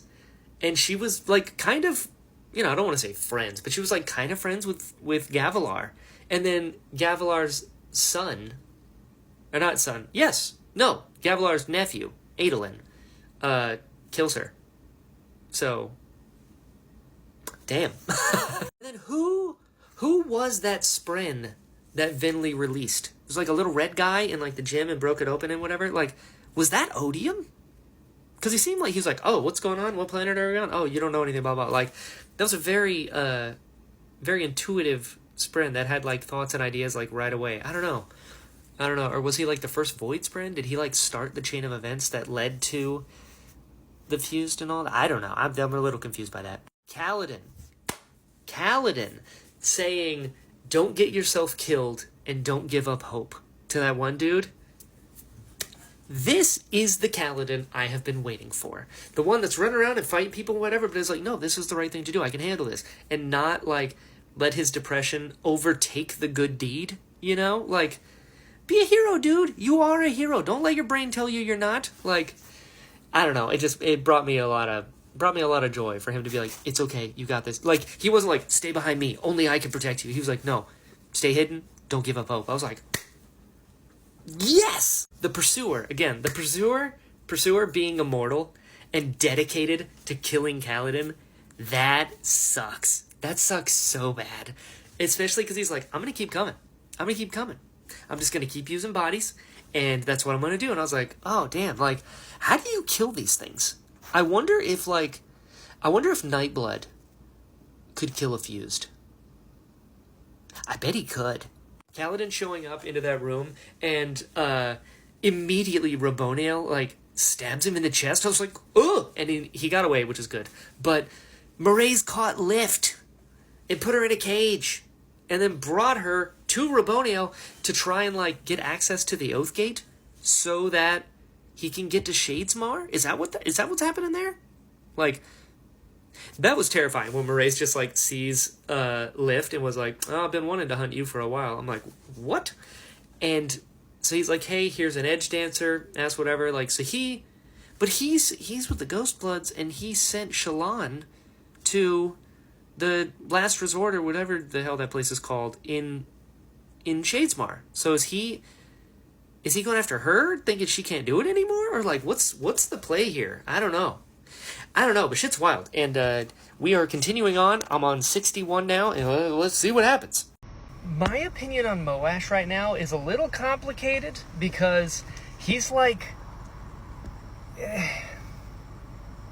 how do I say this? He's like a sociopath now, in the sense that like he's incapable of feeling negative feelings because he gave them to Odium, right? And like, I think he went way too far when he was telling Kaladin, like, you need to take yourself out, you know, when they got reunited, when he killed Rashon. Like, that, I was like, no, absolutely not. But then the chapter afterwards, he was like, Kaladin's my friend, and I just want him to feel better. So either he takes himself out, or he gives up his feelings, but he's, like, twisted in the mind to the point where I think he genuinely feels like that would help Kaladin. Like, I think he really feels like Kaladin's still his friend, which is wild. But also, like, that's how Odium works, right? That's the point. So, yeah, I mean, yeah. My feelings are complicated. I hate the way that he used and tried to weaponize Kaladin's depression that he knew he had, but at the same time, I think he's a great villain, like a great antagonist, and like opposite to Kaladin. I'm very interested to learn more about him. I just finished chapter 61 as well, and, you know, two things are kind of wild to me right now. Number one, the fact that Raboniel is, like, a straight-up scientist and she's running experiments and stuff. Like, I started this series thinking that the crab people were, like, these monsters. You know, like, because I was seeing it from the point of view of the Alethi who are fighting them and their king was assassinated and all this shit. But, like, they're really smart. And they're, like, essentially just a different version of the humans. Like, I don't know, it's like different countries as opposed to different species, you know what I mean? Like, I know they're different species, but like, mentally, not so different after all. So that's kind of wild to be like, oh, right. Huh, like, I'm still coming to terms with this. Also, I haven't seen, I mean, we got one chapter of Dalinar being like, huh, this is kind of wild. And then we got like a little bit with the team going to Shadesmar, but like, I was just thinking, I was like, how's Shallan and Adolin doing? Like, what are they doing? What's Dalinar doing? Like, I know the last chapter with Dalinar, he was like, something doesn't feel right. We should send more scouts to Urithiru. But especially coming off of Oathbringer, which was so Dalinar heavy, to now just like be in Urithiru with Navani, and then it gets attacked, and we're just hanging out here for a while. I don't know. It just feels so different. But I'm very interested to see what happens, because I feel like it's only a matter of time before Dalinar figures out that Urithiru is taken over. But hey, we'll see. My feelings on Mraize and the Ghostbloods are even more complicated than my feelings on Moash. And I will explain. Spoiler alert for anyone who hasn't read The Lost Metal. Here we go. So again, second spoiler warning for anyone who hasn't read The Lost Metal, because we're going in. So Kelsier was my favorite character after the Final Empire. And then throughout, Tindwyl showed up, and then she kind of overtook him and whatever, and I was like, oh shit. And then I read Secret History, and I was like, what? And it was crazy. But The Lost Metal kind of turned me off of Kelsier a little bit, because Sazed, I understand his Harmony now, I get it, but these are my friends from a while back, so I still call them by their names. Sazed is, like, genuinely trying his best, and he's got, two opposing powers, ruin, preservation. He's like, I'm legit locked in here, like, I don't know what to do, and I can't see, because Odium's got the red mist covering shit, and autonomy, and, like, all that, everything that's happening there. But Kelsier was, like, pretty not great to Sazed there at the end, to the point when he's like, hey, just do it. He's like kind of bullying Sazed, but like in a really kind of intense way, where it's like, dude, that's your friend Sazed, why are you talking to him this way? So ever since then, I've always been like, okay, all right, listen, I'm all about, there's always another secret, and like Marasi almost joining was cool. But then I get to Stormlight, and Shallan joins, and I was like, oh shit. And they're just like, don't care about their members at all. They're like, oh, you can kill Shallan, it's fine. Like, light her carriage on fire, thank God she wasn't in it. And then, what's her face? Shit, what is her name? I don't remember. The person that Shallan is with that's a Ghostblood, and they're like, you can kill her if you want. We'll take care of the body, whatever. Like, there's something about the Ghostbloods now that feels not great, and I can't explain why, but I don't know. But I also, I said this way back when I did Secret History, that Kelsier kind of broke my heart a little bit, because, the letter to Vin being like, hey, sorry I abandoned you, but also, I'll tell Mare about you. She always wanted a daughter. And then he got the chance to go be with Mare, and he didn't take it. And I was like, oh, dude, be at peace. Like, come on, man. Like, I understand as a character. I get it. His motivations, like, that's not something Kelsier would do. But also, like, I wanted him to be at peace and be happy to go see Mare, And he didn't. So I was like, damn, dude. And then, like, being kind of a dick to Sazed. I was like, that's your friend Sazed, dude. Like, what are you doing? I don't know. Just something about Kelsier being like, get out of the way. I'm going to drive, For whatever reason, just kind of rubbed me the wrong way. And I'm still kind of, I don't know where to feel. Because he was my favorite character in the beginning. And now I'm like, I don't know. And the fact that he's the leader of the Ghostbloods, I'm like, okay. But Mraize is like, feels like a straight up villain, And assuming he's listening to Kelsier, I don't know what's going on there. So, I feel like I just said a lot of words and not answer the question, but that's kind of where I'm at with them. They don't make me feel good, and I don't know what the plan is here. And yeah, like when Mraize is around, I'm just like, oh shit, here we go. What are we doing? But I'm interested to see what the plan is here. Like sending Shallan to Shadesmar, to that city, like I'm interested. Also, I'm like, Thydakar is just another name for Kelsier, right? Anyway, we'll see. That's how I feel about them. I have finished part 3. Part 3. Hold on, stand by. Is it part 3? It is. I finished part 3. Let's catch up. Stuff's happened. 1, Yasna has shard plate. I did not realize that. I don't know if that's a new thing or she just never uses it. I've known she's had the shard blade for a while, but she also has a shard plate. And I really respect her for getting on the front lines and, like, getting in the shit of it all. Because she's like, I need to know what this feels like. I'm like, damn right, Yasna, good for you. But then it immediately backfires. And the Fused can, like, pin her down with vines and then break the vine off the arm. And then they're, like, getting her, they're, like, stabbing her in the face and shit. I was like, what? And then she gets up, she goes, okay, you know what, never mind. I got superpowers. Whoop-ah! And did like a Hulk clap and set the field on fire and just like went and killed people. Damn. That's pretty badass. Then she goes back and Hoyd is like taking notes, and then she comes in and he like closes it and is like, oh hey, what's going on? Interesting. Very interesting. And Hoyd mentions that there's a sleepless in the Ghost Bloods now, which is honestly kind of wild, and I feel like the Ghost Bloods are gonna love that. And I'm interested to see what that overlap is, especially with the Ghost Bloods, you know, being very, to my knowledge, Scadrial focused, versus the Sleepless, who are just like, we kind of don't want to be involved in stuff, and we're watching Rissyn now. So I don't know what that overlap is. I don't know what that is, but I'm interested. And then the chapter ended with Hoyd telling Yasna, like, I'm going to tell you about Thydakar, who I've met several times. And I was like, ooh, what's going to happen here? And then this scene, Dalinar goes to Taravangian. And I loved this. This scene was so good. And the fact that Taravangian only got 1 day as, like, super smart, and that was over a year ago, that would suck. That would suck so bad. But I will say, Michael Kramer's performance as Taravangian is so good. It's honestly one of the best characters he really embodies is Taravangian, and that scene was just it was so good. I love the back and forth. I love that Dalinar is like, you know, he's going to fight to the end every time, even if he's going to lose.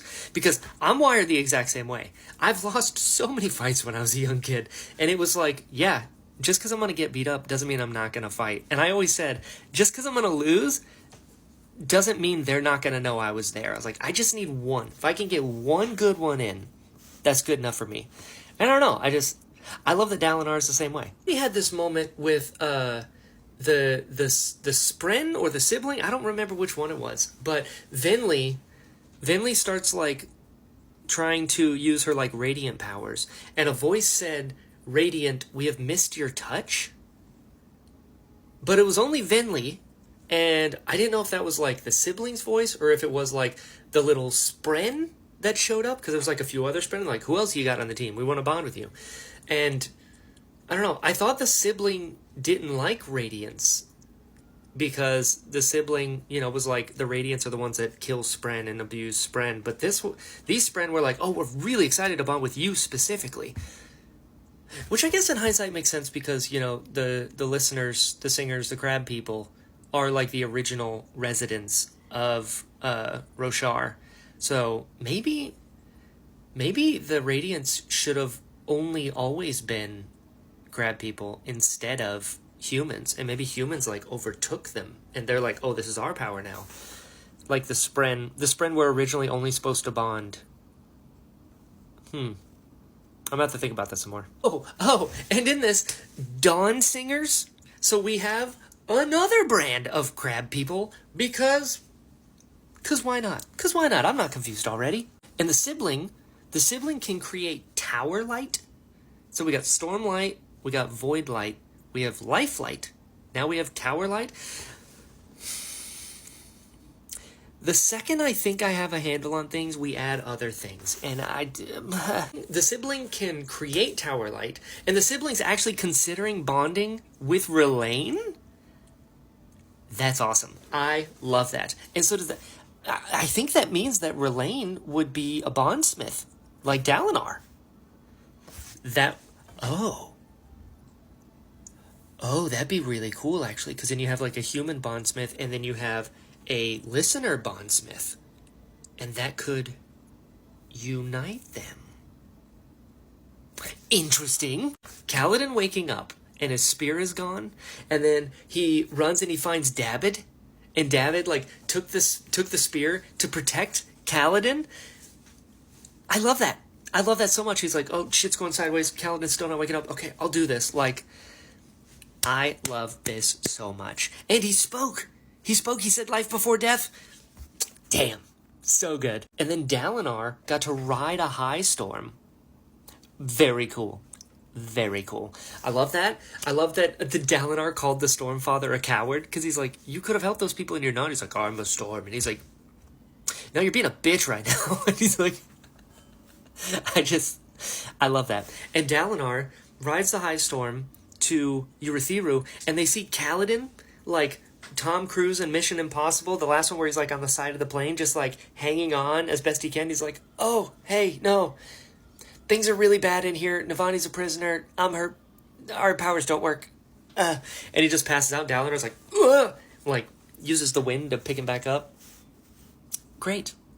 And now Dalinar knows. So, are we going back to Urithiru? What's going to happen now? And Dalinar said that he goes to the heralds, and he's like, hey, I want to talk to the bondsmith herald, because I have a shit ton of powers that I don't even know about, and I don't know how to use them. How do we figure this out? And they're like, oh, okay. I do love that he, is like, okay, there's stuff that I don't know that I can do. Let me go to the guy who is still alive to teach me how to do these things. I'm very excited to see what else he can do, because listen, he already has so many really cool powers, and the fact that he is this cool with this many powers and next to no training at all and doesn't even know what he's capable of makes me think that he might be like super, super powered, you know? And the fact that there can only be 3 bondsmiths, I'm like, they have like 100 windrunners and dozens of edge dancers, but only 3 bondsmiths? Quality over quantity, right? Almost said that backwards. And then we find out that Raboniel has been able to hear everything Navani has been saying with the sibling the whole time. Yikes. Anyway, listen, things are taking off now. So I got the interludes next, and we'll see what happens. So I just finished the interludes. The Szeth one, he's now Szeth Son Honor. I love that. Now, he said that Szeth's dad was a shepherd, but now he carries his own sword, which is interesting. Why the change of career? And is it a similar sword? Probably not, but anyway, different. Szeth Spren showed up and mentioned that he'll have to leave Dalinar someday to bring justice to Shinovar. And he's like, you're right now, like, Dalinar's your ideal, but you're going to have to become the law to, like, name, higher ideals. Okay, interesting to see how that goes. And also, Taravangian wants an Oath Stone. And I was like, well, that's not good. So then the next interlude was Chiri Chiri, which I was like, oh, not Rissyn? Chiri Chiri? Okay. But Chiri Chiri had, like, full-on thoughts and like can understand language and what people are talking about, which is kind of wild. And I was like, what is happening? And she's like following the conversation. I was like, wait, Chiri Chiri understands like the conversation's being had right now? I thought she was like an animal. And then at the end, she like tries to make noise and she talks. I know nothing about Roshar, apparently. Like, I thought the crab people were just like, mindless monsters. Not so much. And then I thought a chasm fiend, maybe, is just, an animal. Not so much, apparently. Unless the ability to speak and understand language and all that is tied into the fact that Rissyn is now a Dawn Shard. I don't know if those things are related, but Chiri Chiri can talk now, I guess. Then, the Taravangian one. Now, Taravangian said that he wants to talk to Szeth alone to tell him something, but not to tell Dalinar. Okay. And then Renarin showed up, and I was like, okay. But then, he called him, their quiet salvation. It's like, alright, okay. What's going on there? And then, the Renarin, like, offered him his hand, and he didn't take it. Interesting. Wonder why. And then a guard showed up, and the guard is Szeth, like in the illusion. And Taravangian's like, hey, quick, I gotta talk to you about something. And he tells him that, like, Odium is terrified of Nightblood, and that Zeth would actually be able to take Odium out if he's, like, in a vision of Odium. And then he told him to give Dalinar Nightblood. But I don't understand that, because Nightblood would kill Dalinar by using it. Although this is Taravangian, so he's probably like, just give it to Dalinar, tell Dalinar this is how to kill Odium, and then Dalinar uses it and dies in the process. That would suck so bad. But, yeah, I don't know where we're going from here, but Taravangian is a fascinating character.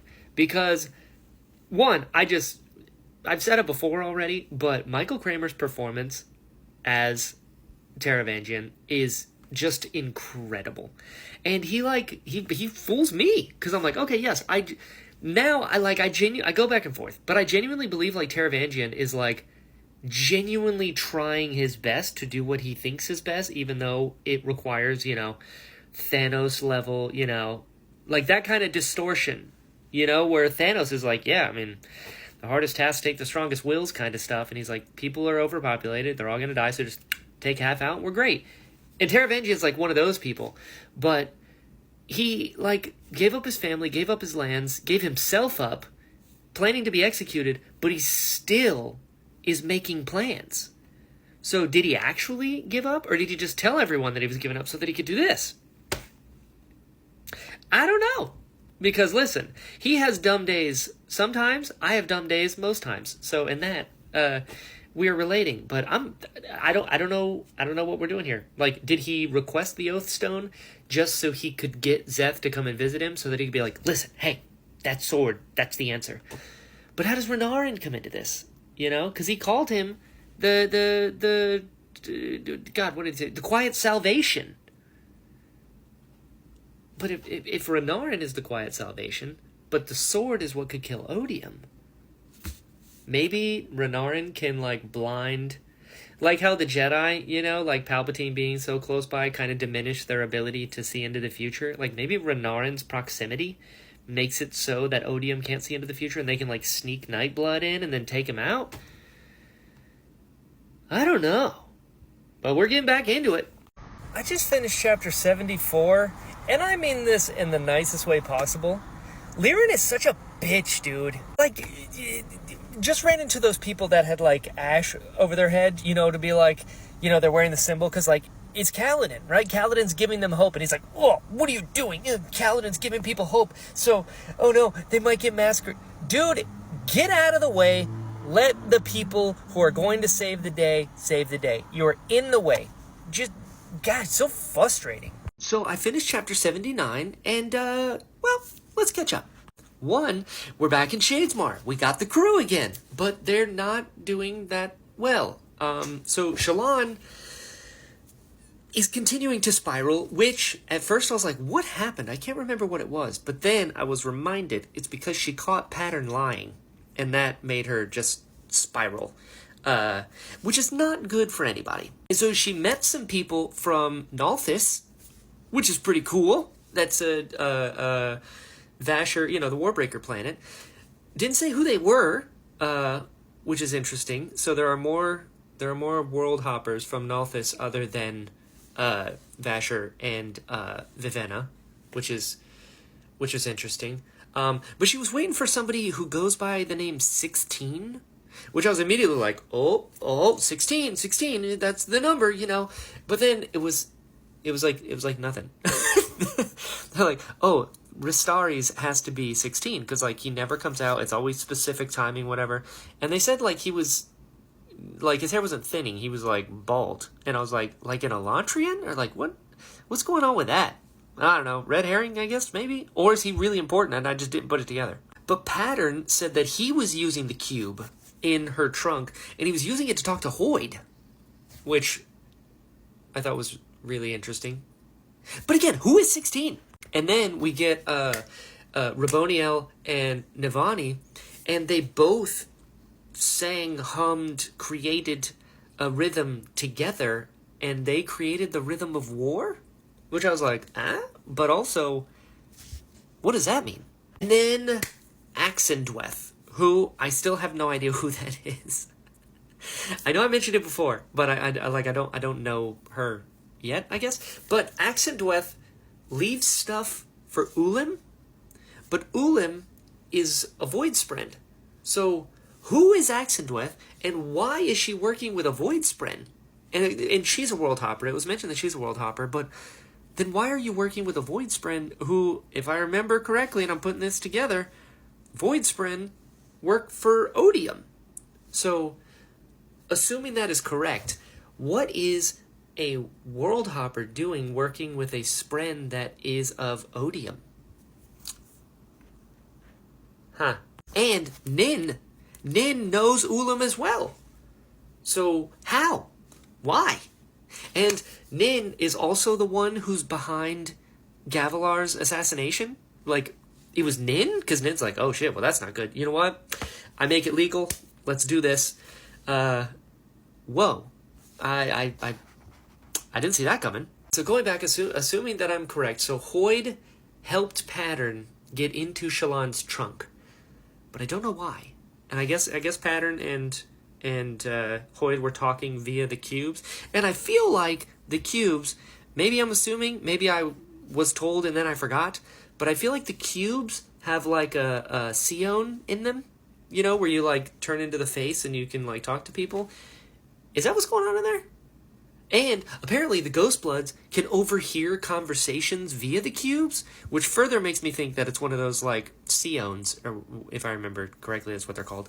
So it's like, as long as Hoid and Pattern are talking to each other, assuming that they are, the Ghostbloods have like a direct line into this line of communication, which makes sense because they've, you know, used them before, not saying too much for those that haven't got to that part. And then we get the High Judge shows up, and the High Judge is Risteres, but Risteres is actually Kalek the Herald? Huh. Very interesting. I don't know where this is going to go, but, I imagine not well. I am on chapter 90, and listen, things have happened. First and foremost, the heralds can be captured in gemstones like Spren? I didn't see that coming. And that's what the knives are, I guess, is like you stab them and it captures them into the gem at the bottom of the hilt. So that's pretty wild. But we'll get to that. So Kaladin is in the middle of this like massive nightmare, and a glowing hand reaches in and pulls him out, and it's Hoid? Hoid can go into people's dreams now and pull them out of stuff? Kind of wild. And Kaladin asked Hoid for a story, and he was like super excited. And listen. Hoid, I keep going back to him because, he's just a man. But then he can do all of these things that even other people can't seem to do. And he just knows everything, and he's been around, and anyway. So Hoid can go into dreams, he can go into nightmares, he can pull people out. Kaladin asked him for the story, and as he's starting the story, his Spren is just like immediately says the ending, and then Hoid is like, don't spoil stories, and I was like, okay, Hoid, I agree with that sentence, I say it all the time. Then he tells a story about the dragon and the dog, and I genuinely laughed out loud at the end, because Kaladin completely missed the point. And I loved that. I loved it. He's like, he's like, oh well, I'm never gonna be a dragon, whatever. And then just looking at Kaladin. And Kaladin was like, what? But he saved the kid and he did all these things and he learned to ride. Dogs can't do it. Like, that's amazing. And he goes, yeah, but he's not a dragon, is he? And I was like, thank you, Kaladin. Pay attention to this. But Hoid also mentioned that he violated his and Odium's agreement? What was the agreement? And is that why Odium hates him so much? Because way back when, he said that Odium would like completely destroy a city if he heard that Hoid was there, because he absolutely hates him. So they made some kind of agreement, and then Hoid was like, never mind, and now Odium hates him? Was that agreement, does that have to do with him being stuck on Roshar? But also, he didn't come from Roshar. So was he like somewhere else and then he went to Roshar and then they trapped him? Like, did they trick Odium to come to Roshar? And then Mraize wants Vale to stab Kalek with the knife, right? And so that's like what Moash did to Jezrien. So they're trapped in the knife, but what are they going to do with it? And like the singers, listeners, crab people, they already, so because Moash is with them, Moash went stabbed Jezrien and he like died. But I guess he didn't die because he's in the knife, I assume.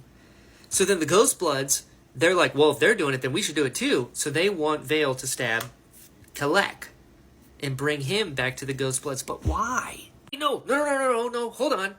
The why is because, I'm like remembering all this stuff now. The why is because they said that their leader could use whatever that is. Like, I guess Thydakar wants to use the Herald in the knife to like help himself somehow, maybe get a body back, perhaps. I don't know. And then Lirin. Listen, Lirin saying that Kaladin is no longer his son, that made me mad. I'm not gonna lie. And then he was like, oh, well, I'm gonna do my job as a surgeon. I audibly, out loud, said, what about your job as a dad, you piece of shit? Venli going to rescue Lift. Loved it. As you know, I love Lift. And Lift was in this cage, and they got her out. I love that. But going back to these knives are a really big deal. So the knives, they drain Stormlight from Radiance. So like when you get stabbed, I guess it takes all your Stormlight out. But it also traps Heralds, because the Heralds are Spren. And don't even get me started on Spren stuff, because I gave up on that 2 books ago. But so they're that. Also, they mentioned, I guess the knives are made of Razium, which is like the metal. And I guess it's Race, who is the vessel for Odium. His metal is Racium, and they make knives. But I don't know why it does that. Why it takes away Stormlight? I don't know. I'm still figuring that one out. But then I'm thinking, so Odium's going around and like capturing all these Heralds and these knives. Is there a way for him, like, if he traps all of the Heralds, he can then release himself? Maybe? Is that the plan? But then Raboniel has sand from White Sand. And so, how did they get that? We just have this thing from the floor. And wait, hold on. Hoyd had some of that sand in like a pack. Is that the same sand? How did they get it? What? Anyway, Lift heals Kaladin, which was great. And then Teft woke up, and while Lift is just like eating food, she's like, oh, yeah, I was supposed to heal him too, right? And Teft is back. I love this so much. And then we finally get more time with the Shadesmarred people, and Adolin was on trial. He was on trial, and at first I was like, what? Dude, like his Spren buddy came and betrayed him. And I was like, what the shit was this? With, oh God, what was his name? Blended. God. Brandon Sanderson, please stop using words as names. But anyway, Blended was like, yeah, I tried to prepare you so that you could lose properly. But then they brought Notum out, and I was like, okay, all right. And Notum had like his piece of paper, and then he's about to give testimony, and he goes, you know what? Nah. Honor is not dead as long as he... What did he say? Honor is not dead as long as he lives in the hearts of men. I love that. And then the chapter I just finished, Raboniel named Navani as the voice of lights. And she's like up to something else, but I don't know what it is yet. And just... I feel like things are starting to come together, and when they do, it zooms out, and then it's like, actually not at all. So, I don't know what's coming, but let's see what happens. I'm on chapter 92, and, going back one, Adolin's trial speech? Real good. Might have to put that on the list. That was good. That one Spren that kept being like, did you know? That dude was pissing me off. And then by the end he goes, did you know? And Kaladin, my God, Adolin was like, cut it out. And it's like, finally, thank you. And And then they brought out the newer Deadeye. That's tough. That's tough to fight. But Teft, we got a Teft chapter. My man is 7 months sober. I love it. I love it. Kaladin said that, like, Syl is gone, but Teft's friend was like, no, she, wherever you lost her, like, that's where she is. Your bond's not broken. And I was like, okay, cool. I can live with that. I can live with that. Teft not being down on himself is part of his oath. I need that. I need that a lot. I love how Teft's spren is, like, there for him, almost like, I mean, for lack of a better word, almost like a partner. Like, anytime he's feeling bad, she, like, touches his hand or gives him a look of, like, no, it's okay, you can talk about it. Like, she's so comforting to him. And I love that. I love that. And mind you, we're this far in, we're coming towards the end, and I got the first moment that made me tear up, and it was right at the end of that chapter, when he says, when Teft is looking around and he's like, no, things are bad, but also, like, there's some good stuff here. And then he just thought to himself, he was worth saving. My dude. I love Teft so much. So, hold on. Wait, Radiant killed Elay, and Shallan killed her spren when she was a kid? So that new Deadeye that showed up, that was like the checkmate for the spren against Adolin, that was Shallan? Oh boy. Raboniel is interesting because she's made me kind of rethink the way that I see the crab people as a whole, but she also, like, I don't really know where she stands, because she's, like, running these experiments, but she has, like, respect for Navani and was like, we'll just enslave you now. And it's like, what? But now she literally sees her as an equal. But, yeah, I don't know. Raboniel's a very interesting character. I'm very interested to see where her, like, real loyalties lie, or, like, what is her actual place and, like, plan in all of this? You know what I mean? And now Kalek said that Thydakar has always wanted his secrets. So he's been talking to Thydakar for quite some time? Okay. But then, what's-her-face, the Lucia, whatever, the woman Shallan is pretending to be, she goes in, she's like, hey, you're trying to do some stuff. And he's like, no, we're not. And he covered for her, which is cool. But then they're like, oh, you've got a bout of your sickness or weakness or whatever, and, like, we're going to have to put you away. So at the last second, these spren are going to go and take the judge and throw him in a room. So who's going to be the new judge, number one? And two, what the shit kind of trial is this? I don't like it at all. Looks like it's going to be a night of videos because, listen, that trial done pissed me off in the beginning. The main dude bringing Maya out and then basically just, like, using her as a prop as she's clearly in pain and yelling at Adolin, being like, don't touch her. Listen, most days I try hard to be a good person.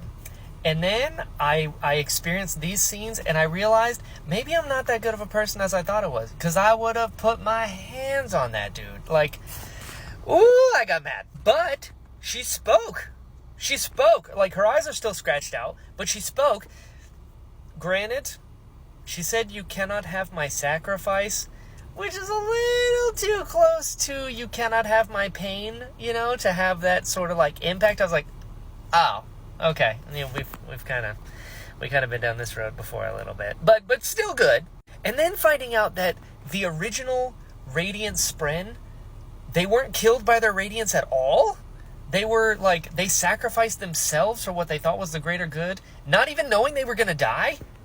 That sucks. I mean, if you're with these Radiants and you're trying to do the right thing and you're like, oh, we're not going to, like, this is going to suck really bad, but we're not going to die. And then they do. And then you got to live with that forever. Oof. I'm glad she can talk now, though, because that's good. That'll have some context. We'll see what happens next, but, whew. Hold the phone. So, Raboniel was having Navani figure out this void light, anti-void light knife shit so that she could, well, hold on. So she figured it out via, accidental explosion, but she figured out that she could stop the rebirth for her daughter. I'm a little confused as to, was her daughter constantly being reborn because her daughter was one of, like, the fused from forever ago? Or if the fused were just constantly using her daughter's body? I'm a little confused onto that. But the whole goal was to figure out how to do that so that she could, one, free her daughter, and two, now she wants Navani to figure out a way to kill all of the Spren? Yikes. And this is double yikes, because in Adolin's trial, some of the Spren were like, we should bond with the Singers, because they're the natural inhabitants of Roshar. Well, little do they know, the crab people are straight up trying to find a way to kill all of the Spren. Like, skip the middleman, don't worry about Radiance, just kill all the Spren. Yee! So, got an interlude from Kaladin's mom, and Liren's still a dick, plain and simple. I mean, listen, I don't have kids, but I am someone who has some pretty intense father issues, and you don't get to have those feelings anymore when you have a kid. And by that, I mean, I don't care how you feel. You don't get to tell your son, you're not my son anymore. You just don't. You could irreparably damage him forever doing that kind of shit. And Kaladin is out here saving people, giving them hope. What more could he do? Listen, I have no sympathy for Liren whatsoever. Especially for someone like Kaladin, who's trying so hard and is getting beat up left and right, but he keeps getting up. Like this guy said, we wear the glyph because it's inspiring, because Kaladin always gets back up. And Liren is so up his own ass, he doesn't even see it? Nah, Kaladin deserves better. He is so lucky that his wife still loves him and that she is, being not emotional about it, be like, no, it's okay. Like, he is so lucky. And also, they're like looking at the soldiers, and she's like, what do you see? He's like, oh, I see fools who are just waiting to, like, just biding time until they get, crushed. What do I do with that? I've never met a character who's so, like, stubborn isn't even the word, right? Like, Kaladin's stubborn, right? But Kaladin is stubborn in a way that is different. This is, like, just so full of himself, and that, like, he knows better than everyone else, and everyone else's ideas are wrong, and he's not even going to listen to anybody else's point of view. God, it just bugs the shit out of me. See, that Aiden interlude? That was cute. That was nice. He's a good kid.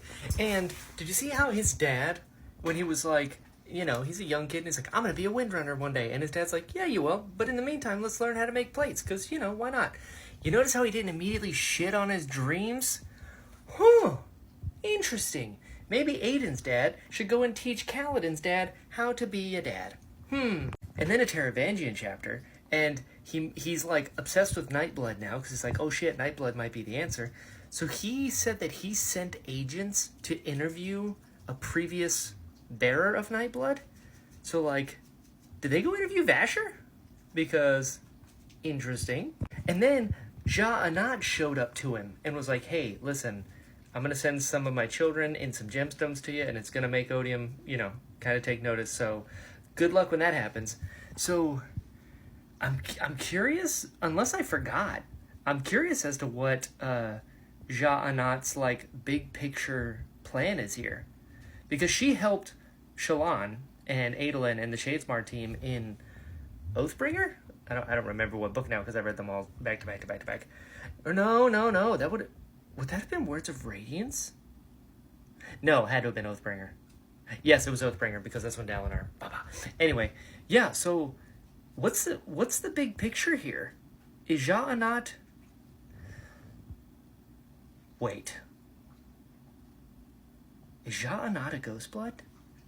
Like, officially? Did I know this already? Or did I just figure this out? Ooh, so then they're using Taravangian.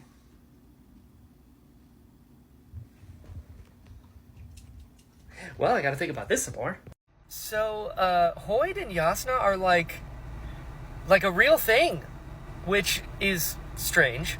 I do find it funny that, she's like, you're immortal. Like, she knows that he's essentially a god. And yet, he's the one that's, like, leaning in and, trying to get affection from her. And she's just, like, so above that. I don't know, it just makes me laugh. But also, Hoyd said, you know, like, he was there, and he could have taken the shard, but he didn't, and he's glad that he didn't. But, so, interesting, which, like, I've talked about it before, but the idea that Hoyd was there at the shattering of Adonalsium is really interesting. I'm still not 100%, like, what's going on there, especially because, like, was Hoyd literally just a regular person, and they were all just regular people, like, born to parents, grew up, had this opportunity, and took it? Or, how? Because they took out Adonalsium without shards of power, I imagine. So, I don't know, everything pertaining to that is just, it confuses me. I just finished chapter 102, and a couple quick things. Number one, Yanagon asking about Lift was adorable. I love that. Number two, Yasna and Dalinar. Dalinar asking Yasna to do, like, the undertext, or, like, the annotations of Oathbringer. I love how much they trust each other, and, like, how honest they are with each other. I just think that's really cool. But three, Moash is running around. They gave him a dagger, and they're like, hey, go handle this. Like, you can kill Spren now, which I don't like at all. And honestly, he said he's going to kill Navani, and I was like, holy shit. But I'm really worried about Syl, because Kaladin and her have been separated for like a little while, and now they're talking about killing Spren. I don't like this at all. I turned it off.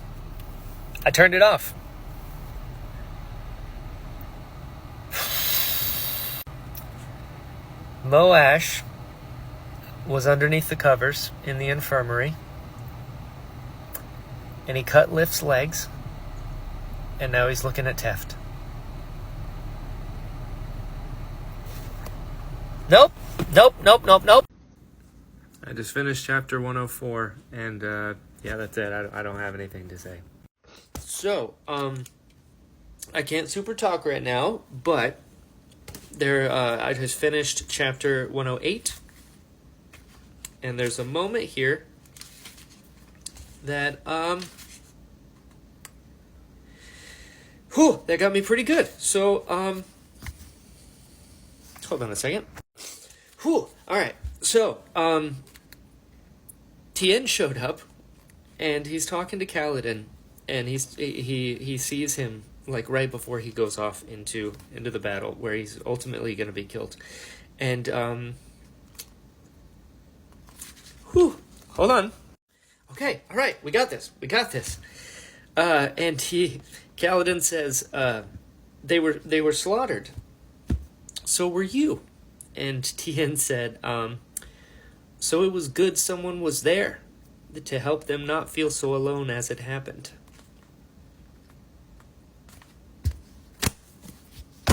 I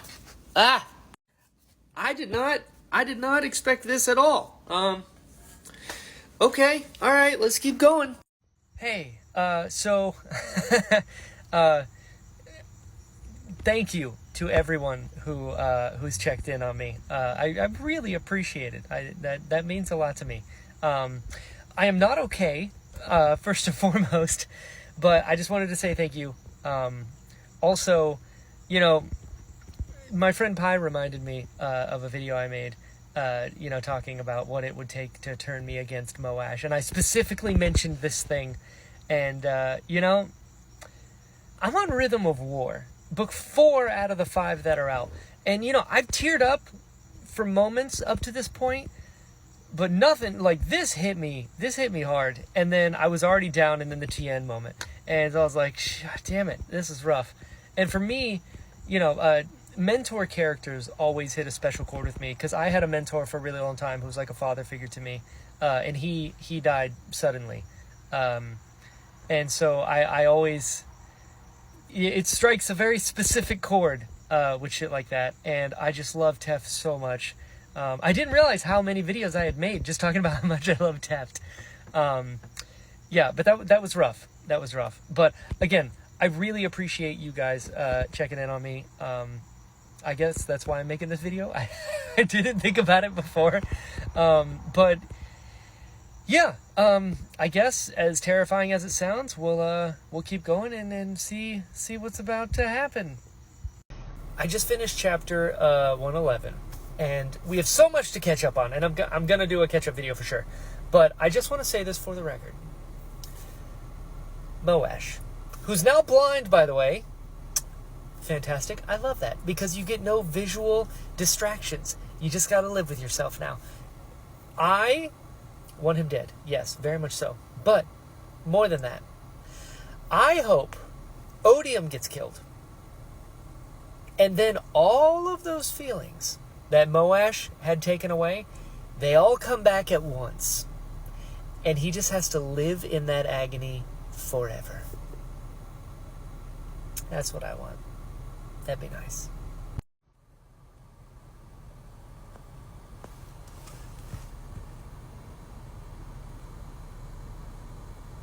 What? Hold on. Did Taravangian just use Nightblood to kill Race in the cognitive whatever spiritual realm and then become Odium? What? Okay, I have officially finished Rhythm of War. There's going to be a full review video after this one. But this, similarly to Oathbringer, is the Sanderlanche, because I was in the middle of it, and, you know, shit kind of went sideways. So here's my little recap of some moments I need to talk about. First things first, Navani is a bondsmith now. Never saw that coming. That was wild. I was under the assumption that the sibling was going to bond with Relaine, and that would have been really cool. But Navani, she did it, which is crazy. There are 2 bondsmiths in that house now. And there's only 3 in existence, so, all the shit I've talked about Liren, this moment where Liren is wearing the slave brand on his forehead when Kaladin saves him and they have that kind of little reunion moment, and Kaladin, with the 4th ideal now, has his own shard plate, which is awesome, and his slave brand came off, which is even more awesome. Ishar, less awesome. Pretty crazy. And he has Zeth's dad's honor blade. And he's like legitimately crazy, so that's not good. And that's like the bondsmith guy, so oof. And couldn't find out, Taln is like the best fighter out of all of the heralds? Craziness. I feel bad because he is quite unhinged at the moment, but it'd be kind of cool to see Taln fight something. The battle that was going on with Aiden and the fact that he got like shard plate for a second and then he like kicked the dude off and it was just a bunch of windspren that like turned into shard plate and then moved to the next person and covered them up and the next person. That's so cool. I did not know that was an option, but that was awesome. Again, not awesome. Ishar is like experimenting on Spren, like pulling their full bodies into the physical realm just to see how long they're going to live, and Honor Spren, I guess, lasts the longest, but like, dude, Spren can die, apparently, because those were corpses of the physical. I don't know what's happening in there, but it ain't good. And like, why? Also going back, Moash being blind, good. Odium immediately knowing that Hoyd wrote the contract was hilarious. And even more hilarious, because we'll get to it at the end, Hoyd wrote his name on the contract just to poke at him. That was good. And I'm just not realizing we're ping-ponging, yin-yanging, left and righting. Because I'm like, that's awesome. But you know what's not awesome? The deal. I mean, it's awesome that, like, it ends in peace one way or another. But, like, Odium wanted Dalinar as a fused? Ooh, no. I don't like those odds. I don't like those odds. I don't like those risks. I don't want that to happen at all. Now, this moment with Taravangian being stupid. And then Odium shows up. Zeth shows up to kill Taravangian. As he's doing this, he sees Odium, pulls Nightblood out, stabs Odium, becomes Odium. I never would have seen that coming. That is crazy.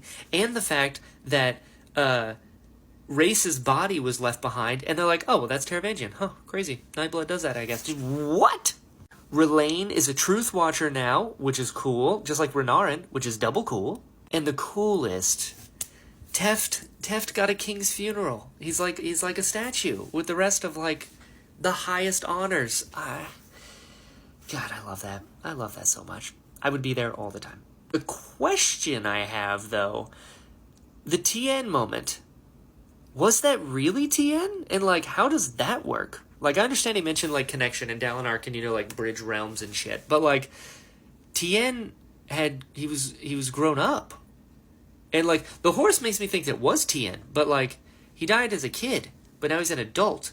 So, like, was that really Tien? Or was Tien literally waiting in the cognitive realm this entire time as, like, a shadow? But that only happens if you're, like, super invested. And was Tien super invested? I don't think so. Maybe I missed that. In this moment with cultivation, with Taravangian, was a little confusing, because it seemed like this was Cultivation's plan all along. Because, she did the whole thing with Dalinar and the thrill, and then let it kind of get back to him so that Odium couldn't take him over. And then making Taravangian stupid and smart. But then he took out Odium, and she was like, oh, good job. So what is that? And that was a Sion in the cube. I knew it. Shallan telling Mraize that she's not joining the Ghostbloods, and he is very much not happy about it.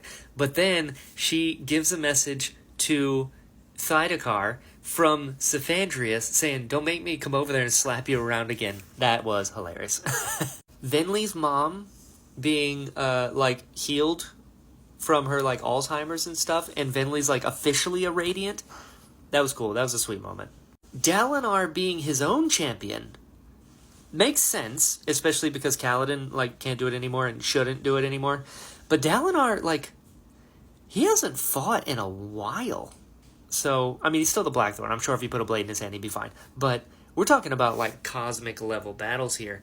And at first I was like, ooh, I don't like these odds. I don't like this risk. But I like it even less now because it's Taravangian, who is so smart. To the point where he took out Odium as an idiot. So, God, I'm so nervous. And then I meet this guy, L. He's a fused, but has no title. And he just, like, killed the Pursuer, who's now the defeated one. That was great. Kaladin fighting him and being like, I'm going to kill you again and again. You're not the Pursuer anymore. You're the defeated one. I was like, damn, this is pretty good. And then L was like, no, you're the defeated one. And he's like, what? And then he stabs him. I was like, ooh. And then Dalinar and the Stormfather have this conversation. And he talks about, the Stormfather tells Dalinar, like, it was good that you had mercy. And he's like, yeah, maybe you should try it. And he's like, I've done it a few times. And he's like, when? And then we cut to the Eshonai flashback. And it was when she died. And I guess she was highly invested when she died. And so when she passed on into the cognitive realm, the Stormfather made her the storm and let her, like, see the world. I don't know, that was cute. I like that.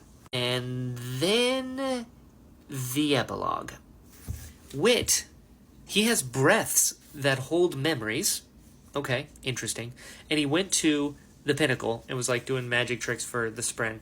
But then Odium showed up. But then he has this conversation, and then he has the same conversation again.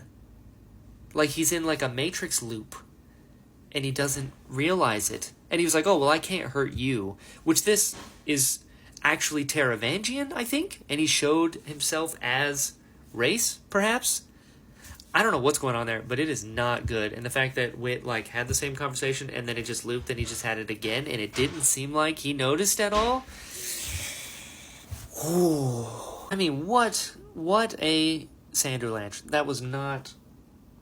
I did not expect this whatsoever. And, what a blast. I will just say, I did, as much as it pained me, I did love that one of Teft's last thoughts to himself was, you did good with that one, Teft. Looking at Kaladin.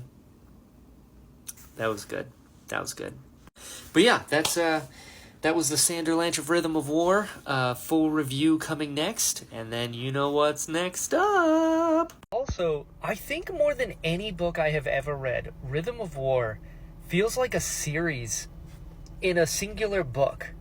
Like, I'm going to do a full review tonight, but, I mean, Rock was in this book. Like, that's how much has happened in this book alone. To go from that to here is just insane. What is Wind and Truth going to be? All right. I have finished Rhythm of War. Let's talk about it. This book was wild. It genuinely, I said it in a video before this book felt like an entire series in one book because of so much that happened. And so, like, when I'm reading these books, I take notes as I go. It helps me remember things that I want to talk about in videos and whatnot, or like moments and whatever. And I went all the way back to the beginning of my notes and be like, oh my God, that was how this book started? That was that long ago? Like, what? This was a ride. And honestly, I loved it. I thought it was so good. I will say I did like Oathbringer better, but I think that's more because I'm incredibly biased and I love Dalinar, and that being Dalinar's book, I was like, oh yeah, like, for sure. But there was so much in this book. Like, so many moments, so many things happened, and the ending was just nuts. It was also the first Stormlight book that made me cry. And so for me, there's like levels to it, right? Like, I go in, be like, make me love a character, let's see what happens. And so there are moments that tear me up, where like the tears start welling up, and you're like, oh damn, okay, that was good. But this book got me good. Oh, I have a list of moments. I will say that my top 5 favorite characters are still the same that they've been pretty much from the beginning. Number 1, still Dalinar. 2, Adolin. 3, Yasna. 4, Teft. 5, Lift. Those are my faves as of right now. Now, moments from this book that like stuck out to me and whatnot. I got a list, so let's go through them.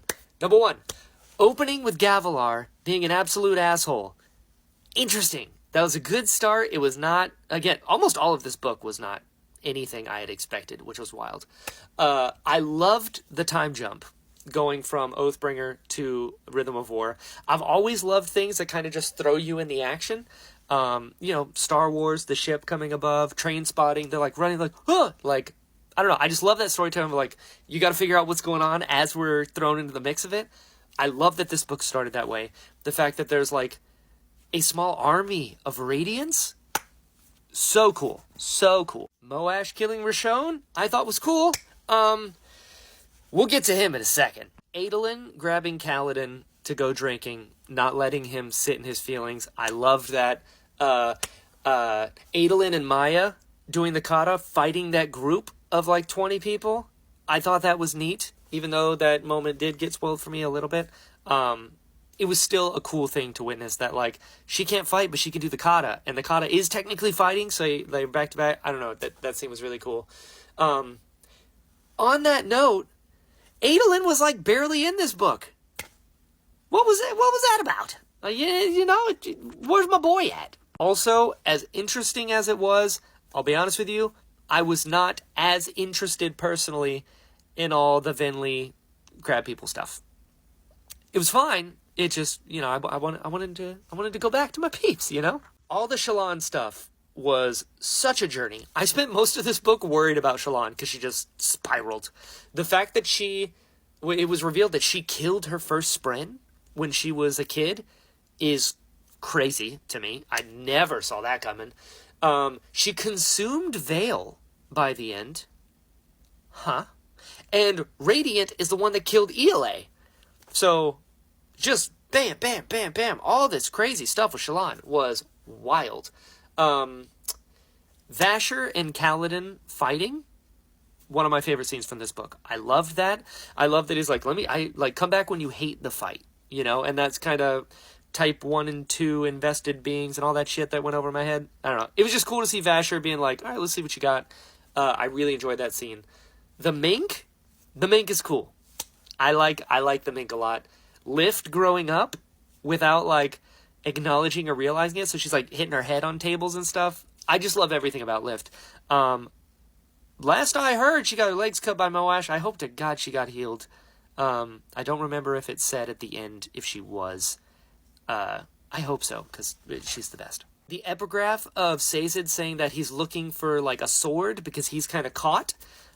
Interested to see who/what that might be. The Hoyd, Yasna, Ruthar fight. Fantastic. Loved it.